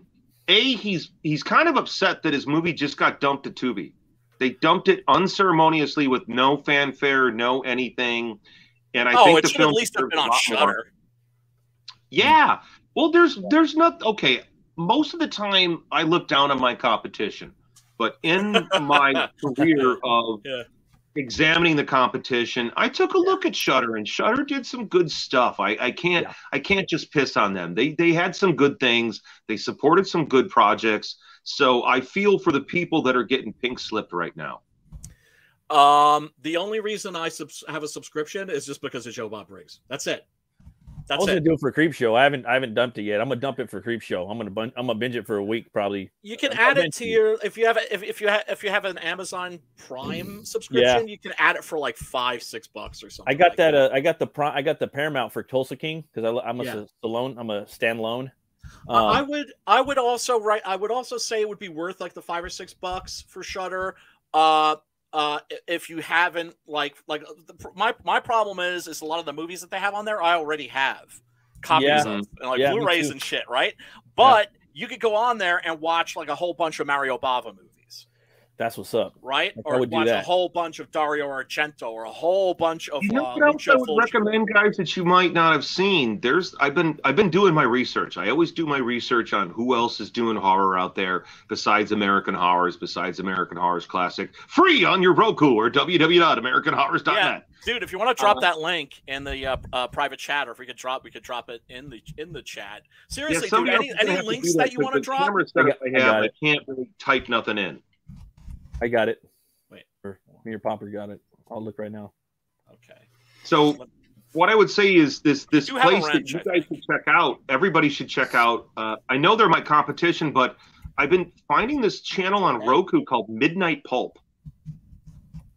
Midnight Pulp. Yeah, and they've got an on-demand thing, and they're commercial supported. And I know I'm not supposed to advertise the competition, but if you're a fan, this shit's pretty cool. That's dude. Don't you never think of your competition. You got to, if you're going to be competitive in an awesome, cool way. Be competitive like Muhammad Ali or Schwarzenegger. Yeah. That's what I'm trying to do. Like Stallone and Schwartzy, dude. Right? Like, in other words, I'm not going to try to trip you up. I don't dislike you. In fact, I do like you, but I'm going to fucking blow your ass away. And just by trying to keep up with me, you're going to go further than you would have without me. Yeah, as a fan, Midnight Pulp is on Roku, and that's where I found it. It's on Roku, Midnight Pulp, P-U-L-P. And the thing that I'm recommending is they have a night gallery anthology series hosted by Christopher Lee that I never fucking heard of. What? And it's in there in demand. And they've got a lot of the Fulci stuff, and they've got a lot of like really good pristine HD transfers of this. I like my shit on American Horror's dirtier and more beat up. So I like those fucked up prints. See, I like to have both. Yeah, I do too. All depends on like your mood. Like I said, every DVD, every Blu-ray should have like 4 or 5 different grades of the film. Well, isn't it cool when you're a fan and you get to see? Okay, if you're a comic book fan and you get to see what the pencils look like, and then you get to see what the inks look like. Exactly. You get what I mean? Like that's pretty cool to see that. See the process. The process of different art forms, you know, like different almost different subgenres. If you were to go and jump into that experience of that multimedia, where it's just the pencils is a different, I don't know. Sometimes it could change the mood of the whole story. Cool. Like there was an artist that worked on a book. I think it was Apple Peddler's Die at Noon, and DC Comics put it out. And I'm pretty sure it was the artist it was Dennis Cowan who did the art for Blade. The 70s Dracula series for Marvel. And so his pencils were really beautiful. So they actually published his pencils with colors over the pencils.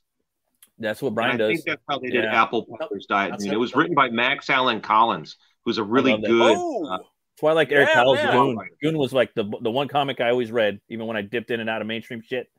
You know, as a kid, was the Goon. I fucking loved his pencils, dude. He would, you know, but yeah, that's what Brian's doing too. Yeah, and Max Allan Collins, he's the guy who did Road to Perdition, which was correct. Which is basically kind of like a gangster version of Lone Wolf and Cub. Yeah, it is, right? Yeah, and then and the movie's different from the comic. It has like a different kind of. Did he also do A Season of Violence, or was that Vincent Locke doing the art, a different writer? That was Vincent Locke with Alan Grant. I love that movie. Yeah, that's my favorite Vigo and Cronenberg movie. I fucking love that movie. Oh, it's terrific. Well, that one, Eastern Promises, is pretty dope, though, dude. I mean, Eastern Promises is dope, but here's the thing. Here's the very thing. Inspirational. My problem. Sorry, guys. I'm Scanners all the way. I'm Scanners. I'm Videodrome. I'm Videodrome all the way, man. I'm Fly. I mean, I was Fly forever. I was Fly. I was Team Fly forever. Dead Ringers. I actually think Dead Ringers is his best movie. But boy, I love me some early Cronenberg. Just the way he shoots action, though, like the brutal fight scenes. Like, dude, I mean, I love, and they're slow. You know what I mean? Yeah. Dude. Yeah. No, I mean, that's Viggo Mortensen naked and bleeding in his shower. You weird pervert. Yeah. Dirty man. You know what I found funny? Well, I can one up that because I remember thinking after watching that, like, damn. What, you're going to go to some more bloody story of Ricky where you masturbate to that weird shit, you dirty pervert? No, I was just thinking, like, Vigo needs to do some manscaping. Oh. Like, his balls were like really hairy. You're just getting more and more dirty and perverted, dude. You're involved in manscaping. You were saying, do you have it on Blu-ray? Do you like? You can see well, no. The only time I ever did that, I'm not gonna lie. I keep it real. You're gonna start writing for the The only time I ever did that when I was watching a Jackie Chan movie, and he's like running around naked in like Istanbul. And, you know, he's doing that routine, like the Peter Sellers thing, where he's got, like, something up front and something behind him, and he's switching around. You're digging the hole deeper, brother. You're just I absolutely did a freeze frame and a frame by frame to see if you could see his wang, because I was like, I'm pretty sure I just saw his wang there. And yes, you can't see his wang in that enough movie. About his wang to do a frame by frame. No, it's not that I care about his wang. It's not the fact that you can see his wang.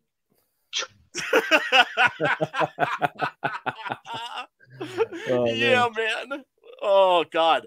But yeah, there's some pretty nasty shit in this. The characters are really, I think one of the things that's really disturbing about this movie is that it spent so much time with the villains that it's almost more about the villains than it is about the heroine. How sick these people are.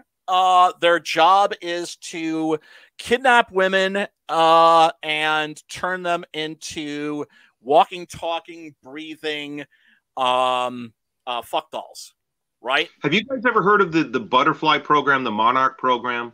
Yes. Just from the movie, this is a lot like that kind of thing where you psychologically break people down through systematic sexual abuse and different drugs and just a lot of abuse to break them, to break their personality, to wipe it back, and to create these dolls that they're marketing out to their rich clientele. And it speaks to me. I feel that this film really speaks because 2021, this film was gestating and filmed and shot, and then it came out during the Epstein stuff, during all the Epstein things that were happening. And we understand that there is this kind of thing happening around the world. Absolutely. For sure. And I felt there was a reality to the film, and especially with the really weird drug stuff.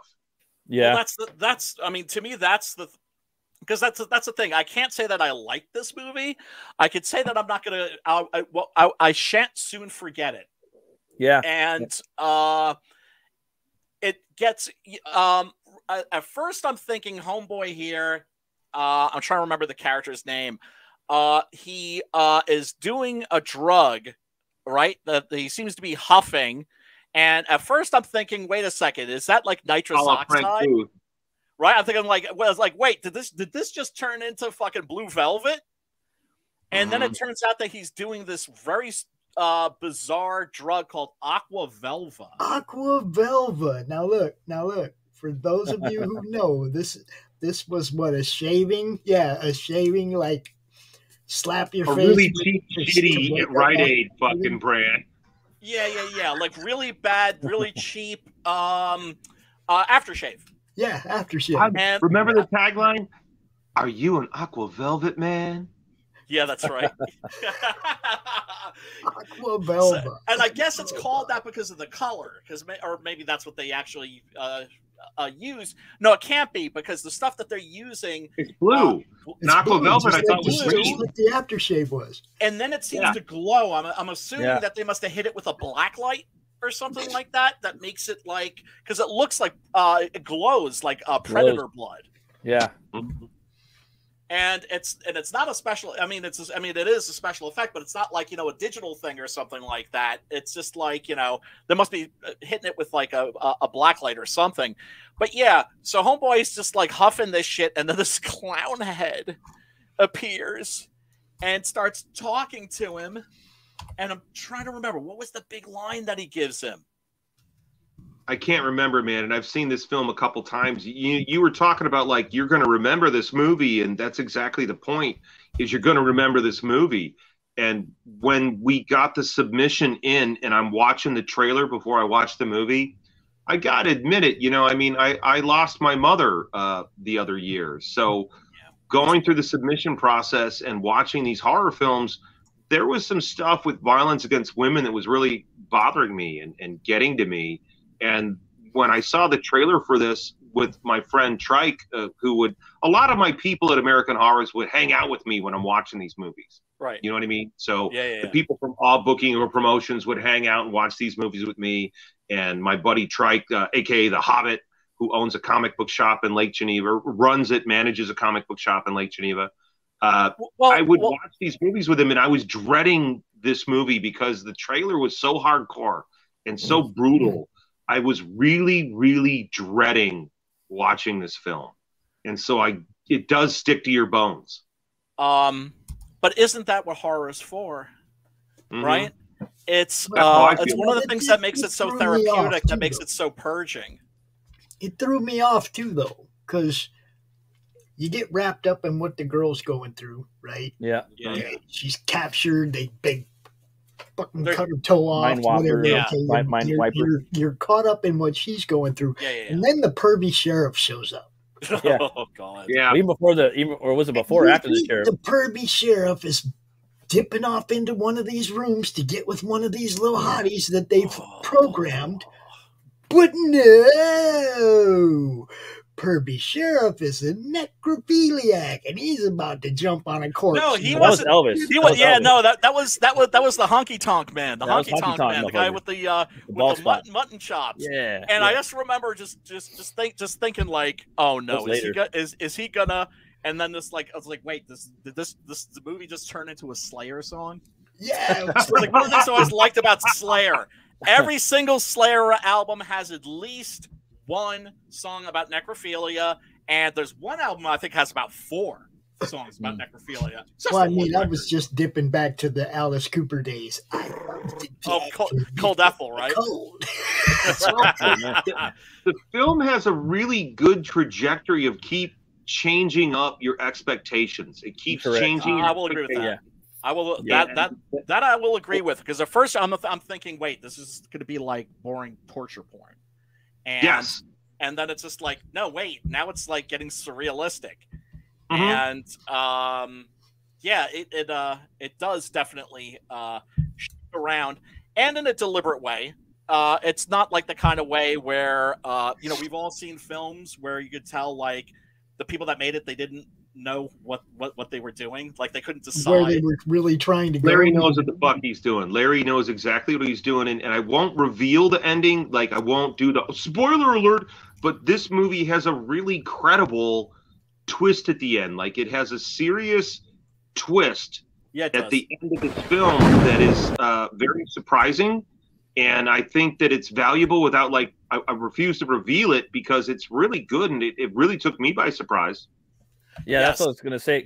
And it's about halfway, I would say almost halfway through the movie, there's that twist. You know what I mean? I mean, from what I got, and when she walks into the room and she says, I'm this and this of a this, you know what I mean? Right. And I think that's also relevant about. I'm a clone of a clone of a clone. Well, I didn't want to say that. Copy of, yeah. So, I mean, is she just saying that? Or for me, like, I was thinking that's exactly what she is. Like, exactly what she is. Not just saying that. Do you know what I mean?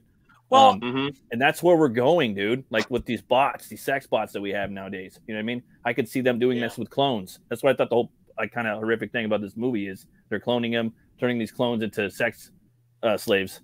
You know what I mean? Putting them out there and bringing them back. And I don't know, man. There was a lot of that's. I thought that was pretty crazy. But I don't think that's literally what's happening.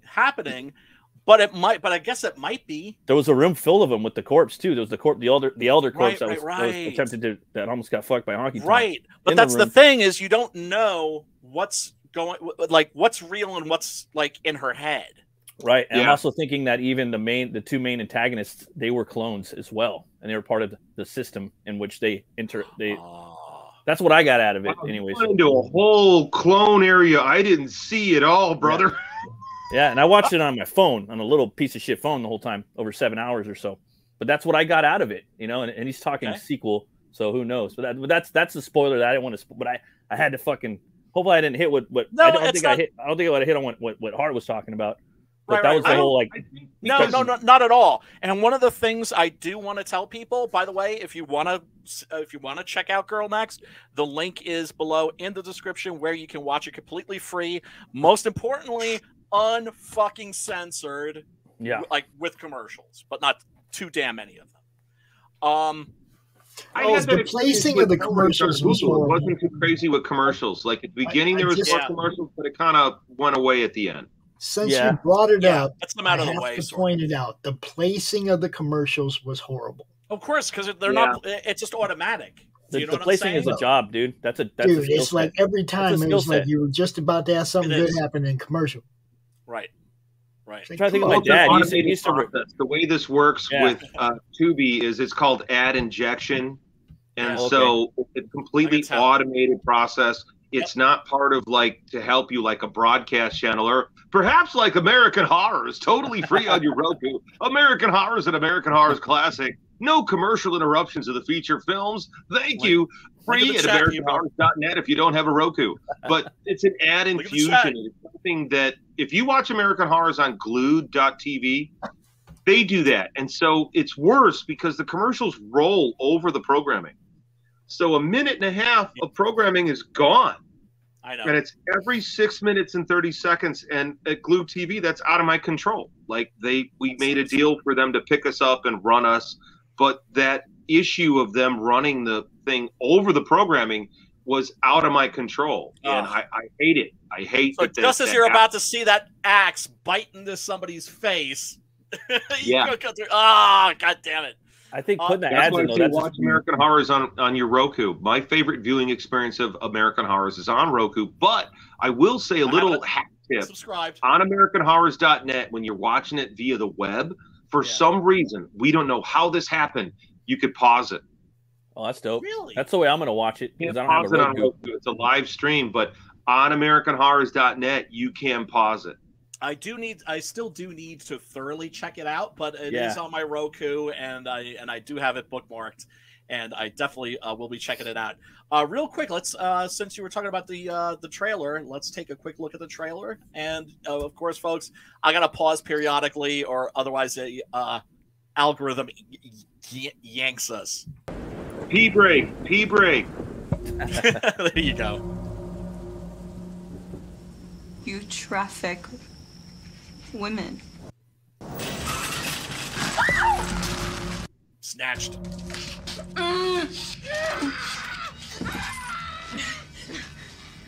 We create beauty. Only when the change is complete do we deliver. Change? Program. This time you'll do what we ask. But if and of course, the beast from Revelations. you do not comply, Hey, I got some glasses just like that. you know. This is the key. Pure DMT and a mix of other hallucinogens beyond what a human can possibly process. There he is. Old mutton chop. Badass.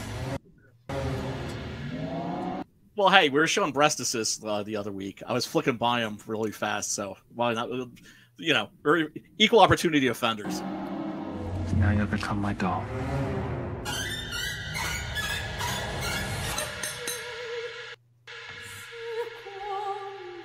To a prosperous future. I see things. I see you getting out of here. No, I don't think so.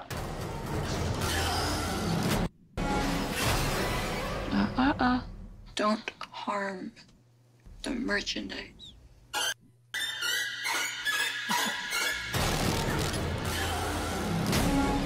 I don't know. And I don't care what kind of spooky shit you got going on out here, but we need product. I'm the way forward. Me. They chose me. Laurie! This is your quantum moment. Gonna fuck you up, bitch!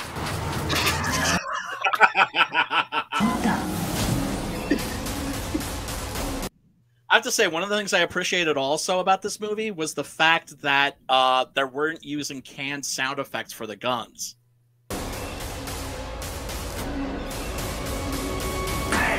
You say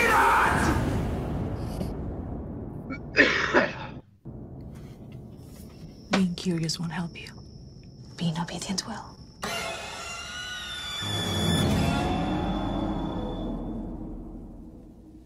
Yeah, like that's for me, like what I got out of it. Like they're trying to perfect the sex slave clone, and it bring on the next girl, the next girl, the next girl, the next girl. I think you're really missing this idea of the clone. What you're missing is part of the process is they like that they're breaking a woman.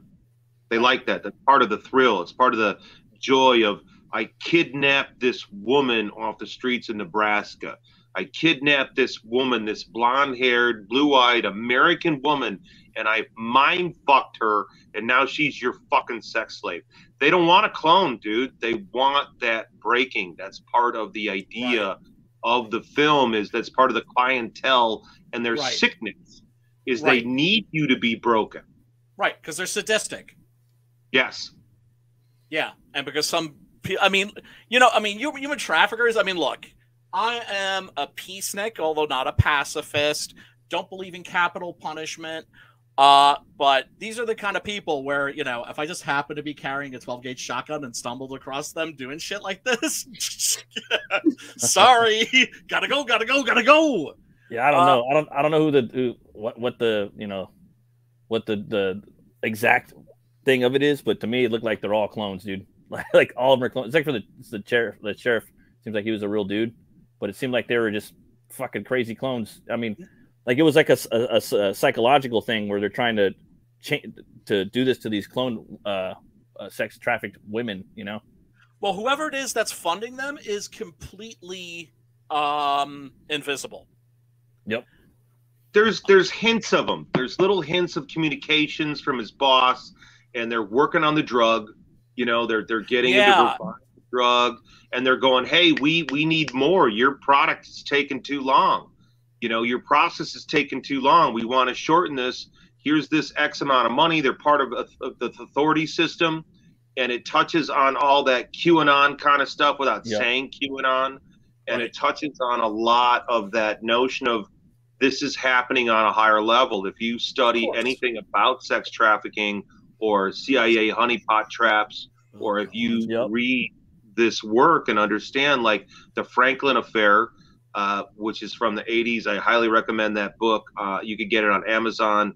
I think it's called The Franklin Affair or The Franklin Scandal, and it's all about how they were using these homes for wayward boys. They were using it for black orphans, and they were selling these kids off as sex toys to the wealthy and to the politically connected. And it was part of the SNL banking scandal in the 80s, and a lot of people died. Yes. Yeah. A lot of people were murdered, including a congressman, including an ex-law enforcement private eye blown up in his plane. This goes back. This goes back quite a bit. God, I wish I could remember her name, but there was this woman who's just recently released 2 books specifically about this subject, about CIA honeypots, and how it's all about getting politicians and people in powerful places into compromising positions so you could tell them exactly what to do. Yeah, and this is a long-known practice. And isn't there another movie about the Russians doing this called Red Sparrow? There might be. I'm pretty sure it's called Red Sparrow, and it's all about the same thing, where it's the same kind of breakdown of identity and turning these women into these honeypot traps to be used by their spy apparatus.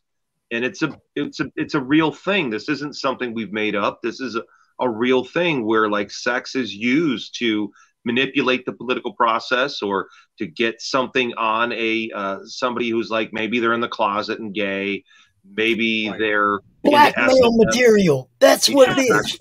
Absolutely.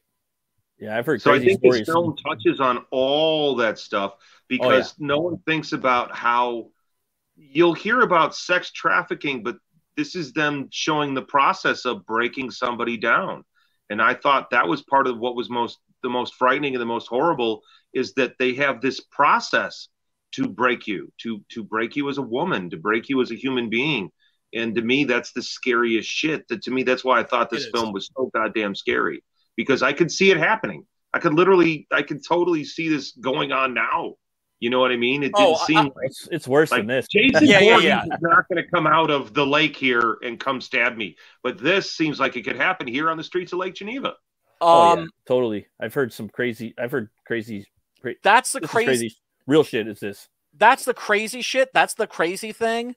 Is that as horrific as the shit in this movie is, I could almost guarantee you the real shit that's going on is probably 100 times worse. Like that scene right there with all the maggots coming out of the face, and like, is it you know, I mean, is it a drug or like I don't know. It also has like a little bit of Matrixy feel to it, a little bit of Clockwork Orange with the little bit of Mandy, kind of like I'll at least take in terms it way of style. further back. It's way more like fucking Ken Russell. It's way more like Altered States. Way more the one crazy Lair of the White Worm. Oh God, dude, that is the only movie that I rented on VHS where when it ended, I pressed the stop button, rewound it, and then hit the play button. Just rewatch the whole thing. For me, it was Total Recall with Arnold Schwarzenegger. Yeah, that's a good one. So we're gonna watch it again. Dude, I guess. Lair of the White Worm when the vampire woman snake goddess. Oh, Amanda Donahoe in the hot tub. Oh my God. Oh, I was losing my mind because I was a kid. It was like what, 1983, 1984? Yeah, man. Amanda Donahoe, man. It's Bona time. I was swimming around and like I was like 1 year old at that time. Yeah, you're the youngin. You're the youngin in the group, brother, man. But that's why I'm here. I don't know shit. You gotta, you know what I mean? I'm that duality, you know what I mean? Absolutely, you've seen it all, I've seen nothing, so. That's what, dude, that's why this would never... It's all about clones of you, I think. I think you're the clone guy. Well, yeah. No, here's the thing I love about Matt, right? Like I said this to a friend earlier today. He's a guy who loves horror, right? And has seen a lot of horror, but hasn't seen a lot of the classic shit. So that's why I love like springing stuff on you that you haven't seen before. That I think like you're like, hey, maybe you should take a look at this. And that's why we don't do a lot of mainstream movies. We mostly do what would be considered cult shit, really. Yeah, cult shit. You got to do Shivers. David Cronenberg, Shivers. You got to watch Shivers, and not on your fucking phone.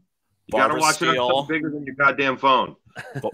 Barbara Steele in a bathtub. Sexual violations. Bathtub scene.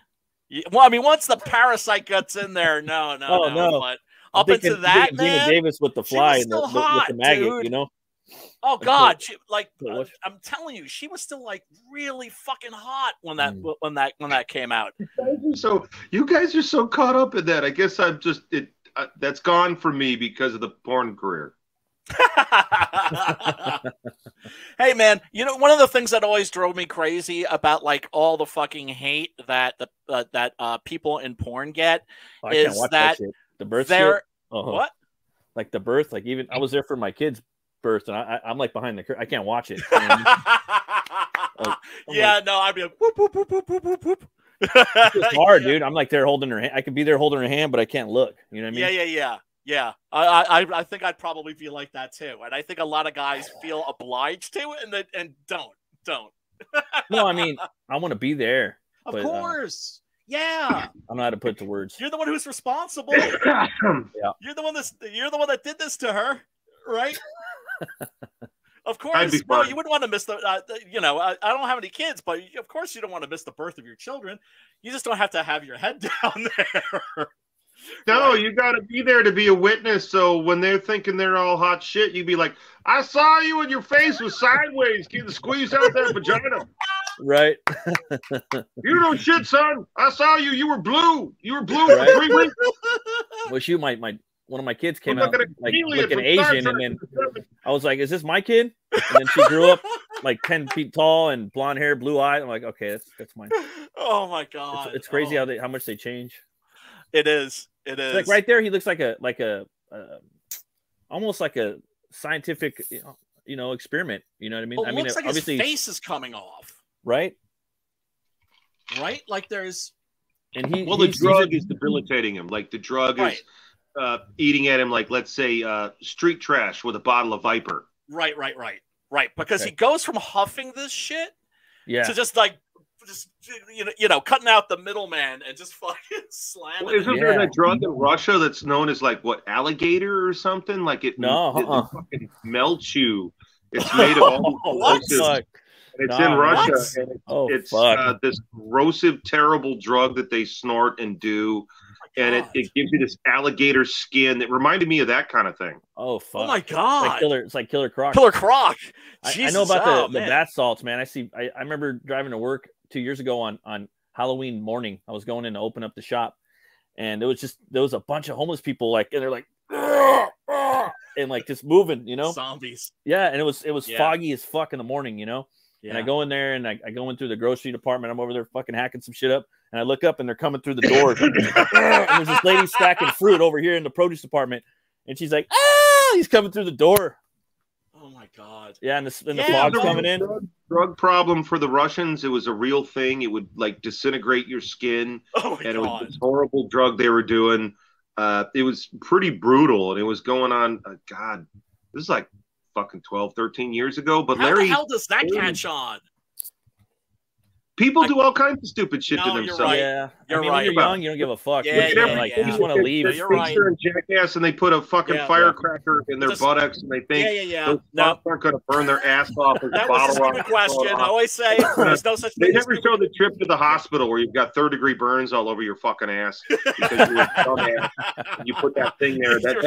Get the fuck out of here, you fucking morons. I always say there's no such thing as a stupid question. Actually, that was a stupid question. Why do people do this shit? Because they're fucked up. That's why. Because people are fucked up. I will say though about this movie, what is important, it does bring awareness to all the fucked up sex trafficking stuff that goes on. You know what I mean? People should be aware of this shit. It's real. And there's other things that they do too, like they can take your kids from what is it? Child Protective Services will take your shit, put your kids into that. The judges could be in on it. Like there's all kinds of fucked up shit I hear about. Absolutely. And that's good. That's the one thing this movie, could even just like, we'll make you think about it. You know what I mean? It should be thought about. So that I give. Well, that's the idea of what I was saying about the Franklin Affair, the book I was talking about. You can find on Amazon. It's all about the notion of that's what they do is they look for a way to isolate their victim. They look for a way to find a victim pool that has no advocates, and that's why orphans and kids in foster care end up in so many terrible, terrible hands. Yeah, man. Yeah. One of my writers from Boneyard Press, Stephen Elliott, has been a foster care advocate for a long time. If you've seen the movie The Adderall Diaries, that was Stephen's story. Oh, wow. So this, like you said, is very, very real, and this goes on right here in the Midwest with people setting up fake places to like help kids. Yeah. Fake DSS and Child Protective Services are not your friend. They're for number one. If the best case scenario, is they're there to make money off of children. Yes, absolutely. Money, absolutely. I saw a stream just the other day on a channel called Revolutionary Blackout. One of the most based lefty channels, actually the most based lefty channel that's out there right now. And they were talking specifically about Child Protective Services and how it's used to destroy families and have basically market kids. Yep. And so, we're watching our country deteriorating year by year. And this sort of a thing, what I find spooky is that they're almost on the verge of almost being open about it. Yeah. Right. It's like you have to have a guardian, like right for your kid, for each kid. You know what I mean? Especially if you're a single woman or a single male that's raising your son or daughter. Yeah. You have to have a guardian. Otherwise, they can snatch your fucking kid up. You know what I mean? Christ. So, and then they're gone. And then you can't even see them. Someone could take them and then be gone to Australia. Who knows what the fuck? You know what I mean? So there's a lot of stuff you have to do, Yeah. You have kids. The people responsible for that shit are the very fucking scum of the earth, man. There was they're fucking demons. That's what they are. Yeah, well, I mean, gee, where do you think people like that go when they die?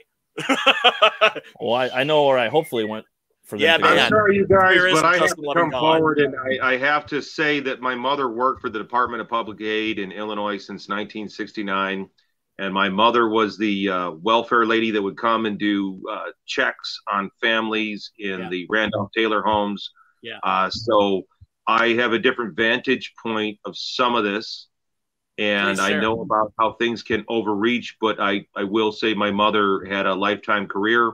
I had her on Heart Attack Radio to discuss her lifetime of working in the Department of Public Aid and its different programs for education for women to rise and learn management skills. And it does vary from state to state too. Well, depends on the people. Well, it always, yeah, it does. Yeah, like when my mother got sick, I discovered that we set the rules. Right, like when my mom got sick, I discovered, because I'd always been told that there are all these great services for seniors in Rockland County. When my mom got sick, I discovered all that shit was a facade. All of it was a facade. That those people weren't there to help you. That it was a racket, basically. And I discovered that the woman that ran the Alzheimer caregiver support group in the area used to work there at the Department for the Aged, right? And she quit. She quit because she was like, "Yeah, they're fucked up and it gets worse. It gets worse every fucking year. You know what I mean? More corrupted." My mother, one of the great things that she did when she came on my political radio show, Heart Attack, is I brought her on as an expert to discuss Obamacare versus Medicare. And she flat out laid out exactly professionally from an insider's point of view of how Obamacare was set up to game the system and to be able to help drug companies commit fraud, whereas Medicare had all its policies, its websites, everything was there. They didn't need to create a new infrastructure. And she also went on to show how different parts of Medicare was set up for fraud, that insiders had specifically set the system up for systemic fraud. And that's a big part of our government here. Oh, without a doubt. Part of the government. Well, I mean, it's fraud that's built into the system. Oh, without a doubt. Without a doubt. The beginning of our country with rackets too, even, you know. Oh my God! And it says something about Obama that his greatest success was passing the Republican health care bill, right? Because Obamacare was actually Romney care. Just repackaged. Just put another fucking sticker on it. Nope, we can't fuck you like that with this kind of guy. But we got a guy that's in office now that can get away with freaking murder. You know, he even said in an interview, he's like, basically, like when it came to legislation, I was a Republican. You know, people are like, oh, he's a communist. I'm just like, that dude's a capitalist. If I ever fucking saw one, man. Oh man, but you know, I mean, but he was a gentle face on the empire. You know, that's why they don't like Trump. It's not that they have a problem with his policies; they just don't like him. They want. They don't like him. He's Henry Cavill. It's just, oh man, fuck that guy. He's that. Fuck that guy. Let's get rid of him. Yeah. Oh God, Jesus Christ. Yeah. Well, I mean, you know, they want to have a good front man on the empire. They want somebody that's going to be able to fucking get a lot of shit done that somebody less diverse, wouldn't be able to get away with. But I like how you're flipping through these insane images as you're making your political statement. I know. But that's what we do. Like we digress. That's what your politics, and there's this peyote trip going on in the background there. That's just how it goes down here. But we should be talking about, I think, next week. What should we watch for next week, do you think? I mean, did you guys talk about Bad Candy? No. When I was on the show, like that was the two films I threw at you. It was Girl Next and Bad Candy. Yeah. And the director of Bad Candy, Scott, he does a ton of music video work. He works at like Mastodon, and he does all these great music videos. Nice. Bad Candy was in 2020 during the lockdown. It was our best feature at American Horror Film Festival, and I believe you said on the show when I was on before that also is free on Tubi. Yes, and we will do that at some point. But I think next I need a little bit of a palate cleanser. Like oh geez, uncut version of The Devils. They've got Maniac Cop and Maniac Cop 2, but Maniac Cop 2 is better, right? is like 100 times better. That's Sam Raimi, no, right? Maniac Cop 1 is better. Why? Bruce Campbell. Bruce Campbell is in Maniac Cop 2 as well. He just gets killed at the beginning. No, he's in the whole movie. So, dude, you're totally wrong right from the get-go. We get like 2 seconds of Bruce Campbell in 2. We get a whole movie full of Bruce Campell kicking ass. Guys, the first one, I just feel Oh, weird it's going in. step into a Slim Jim now, buddy. Step into a Slim Jim. I feel. Here we go. Like Let me tell you, brother. Why do you think I grew this goddamn mustache? Oh, that's how my dad rocked it, dude. His whole life. He still has one like that. Bah. It is manly. It is manly. It doesn't match. Pops has a picture of himself where he looked like exactly like Sam Elliott. Yeah, he looks like Sam Elliott. Yeah. I'm watching Sam Elliott right now on the 1882. That show's fucking. That pretty sounds brutal. really. It sounds good. That's the problem. There's too much shit. There's too much shit to watch. The man who killed Adolf Hitler and Bigfoot. Yeah, that movie was decent. That movie was decent. I liked it. I like that fucking movie. I've heard good things about that. Another movie that's on Tubi, I don't know how long it'll be there, that I want to do it definitely at some point, is Exorcist 2, The Heretic. I want to see that too. Fuck. It's so bad. It's so bad, you guys. It's not. It's awesome. It's just a mess. It's just a mess. There, we got some. I like that. But that's what we need for this show. He doesn't like it.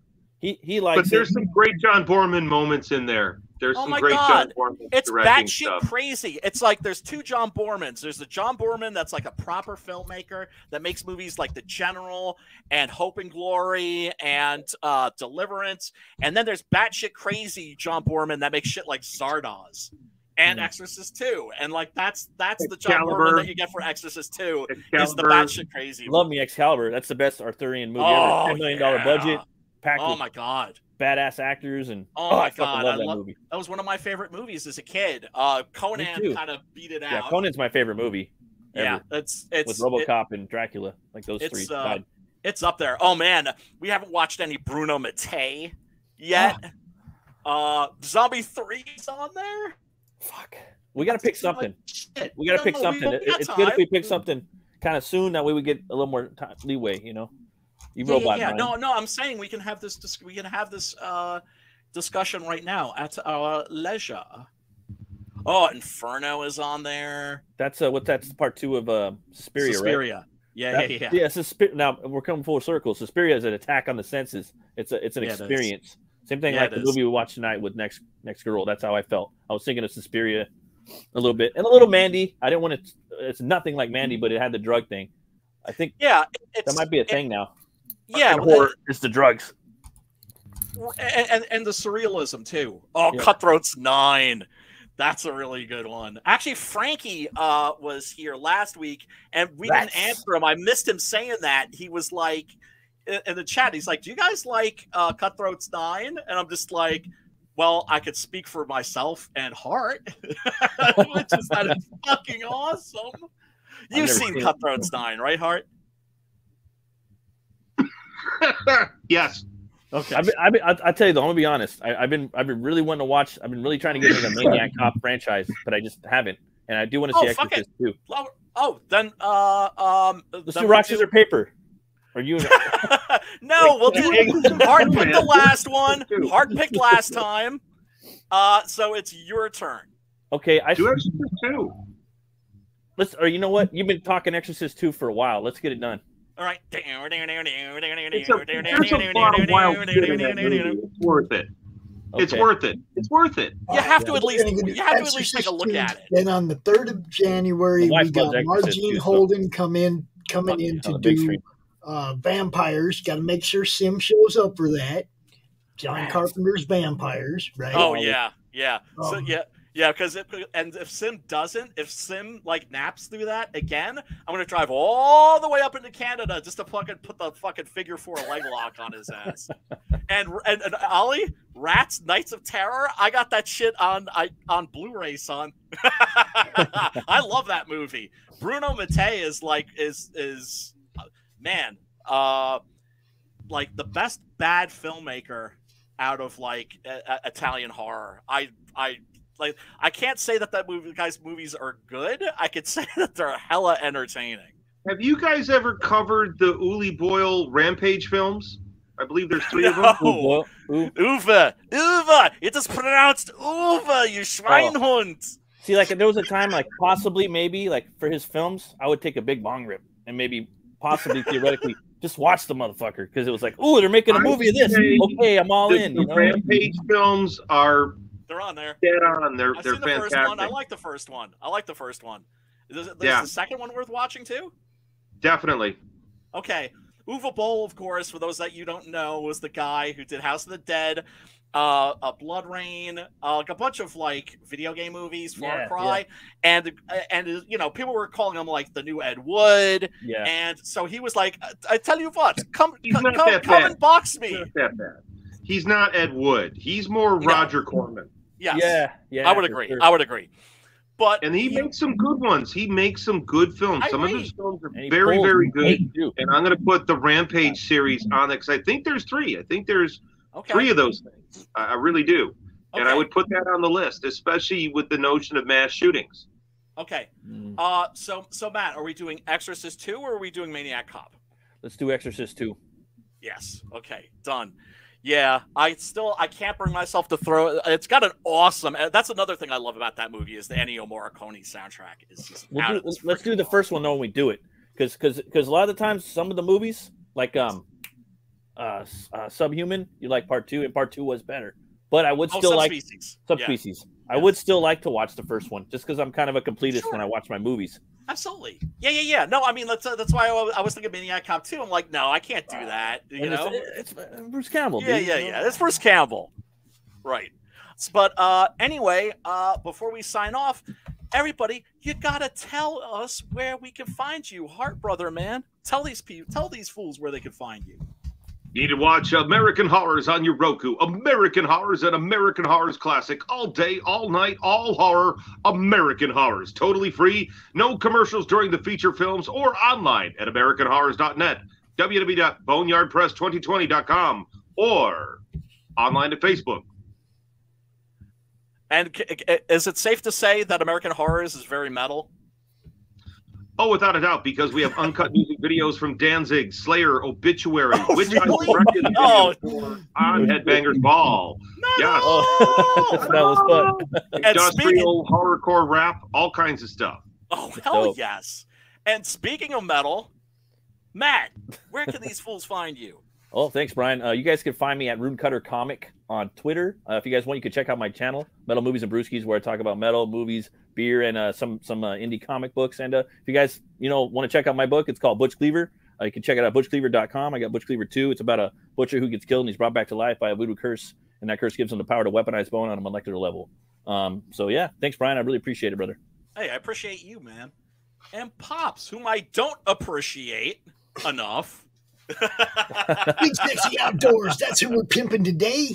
Okay. Go check out Big Sexy on YouTube. They got some cool hunting stuff like that. I gotta cover my sponsors, bro. Absolutely. Oh yeah, no, that's dope. Absolutely.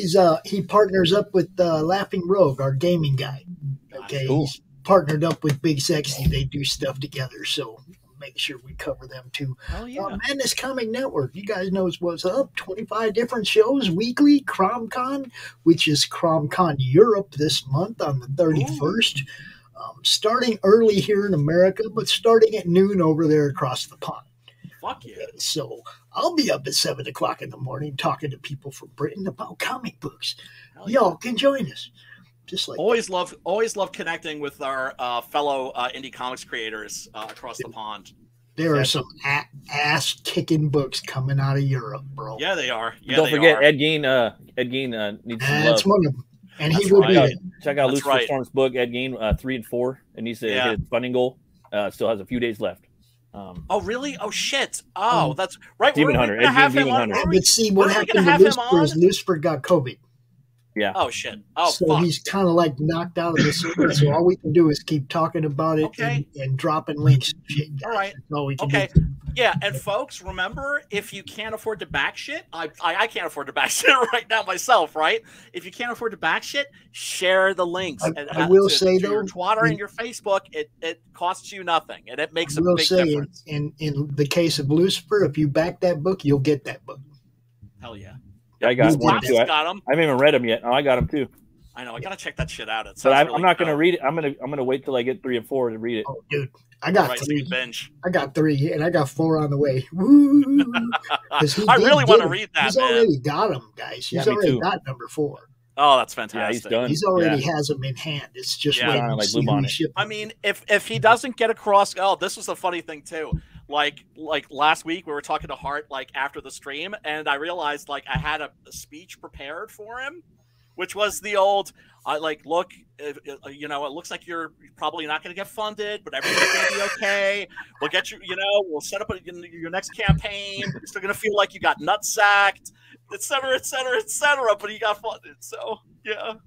It kind of left me with my dick in my hand. And speaking of my marathon, people, it's a marathon. That's the thing that folks got to understand. It ain't over till it's fucking over. It's always a marathon. Always have faith in your product. I had a lot of interference on this campaign. You know, we found out that Facebook was interfering with us and shadow banning the campaign. So we did it regardless of them trying to shut us down. So we still got funded. We're ready to rock. I'm just waiting for Ethan to deliver his epitaphs and David Hayes for his introduction, and we're ready to fucking make this thing print. Bitchin' wicked cool. All right, everybody. We will see you next week. And before we tune out, just wanted to say appreciate you tuning in. We'll see you next week. And as always, peace, love, and metal.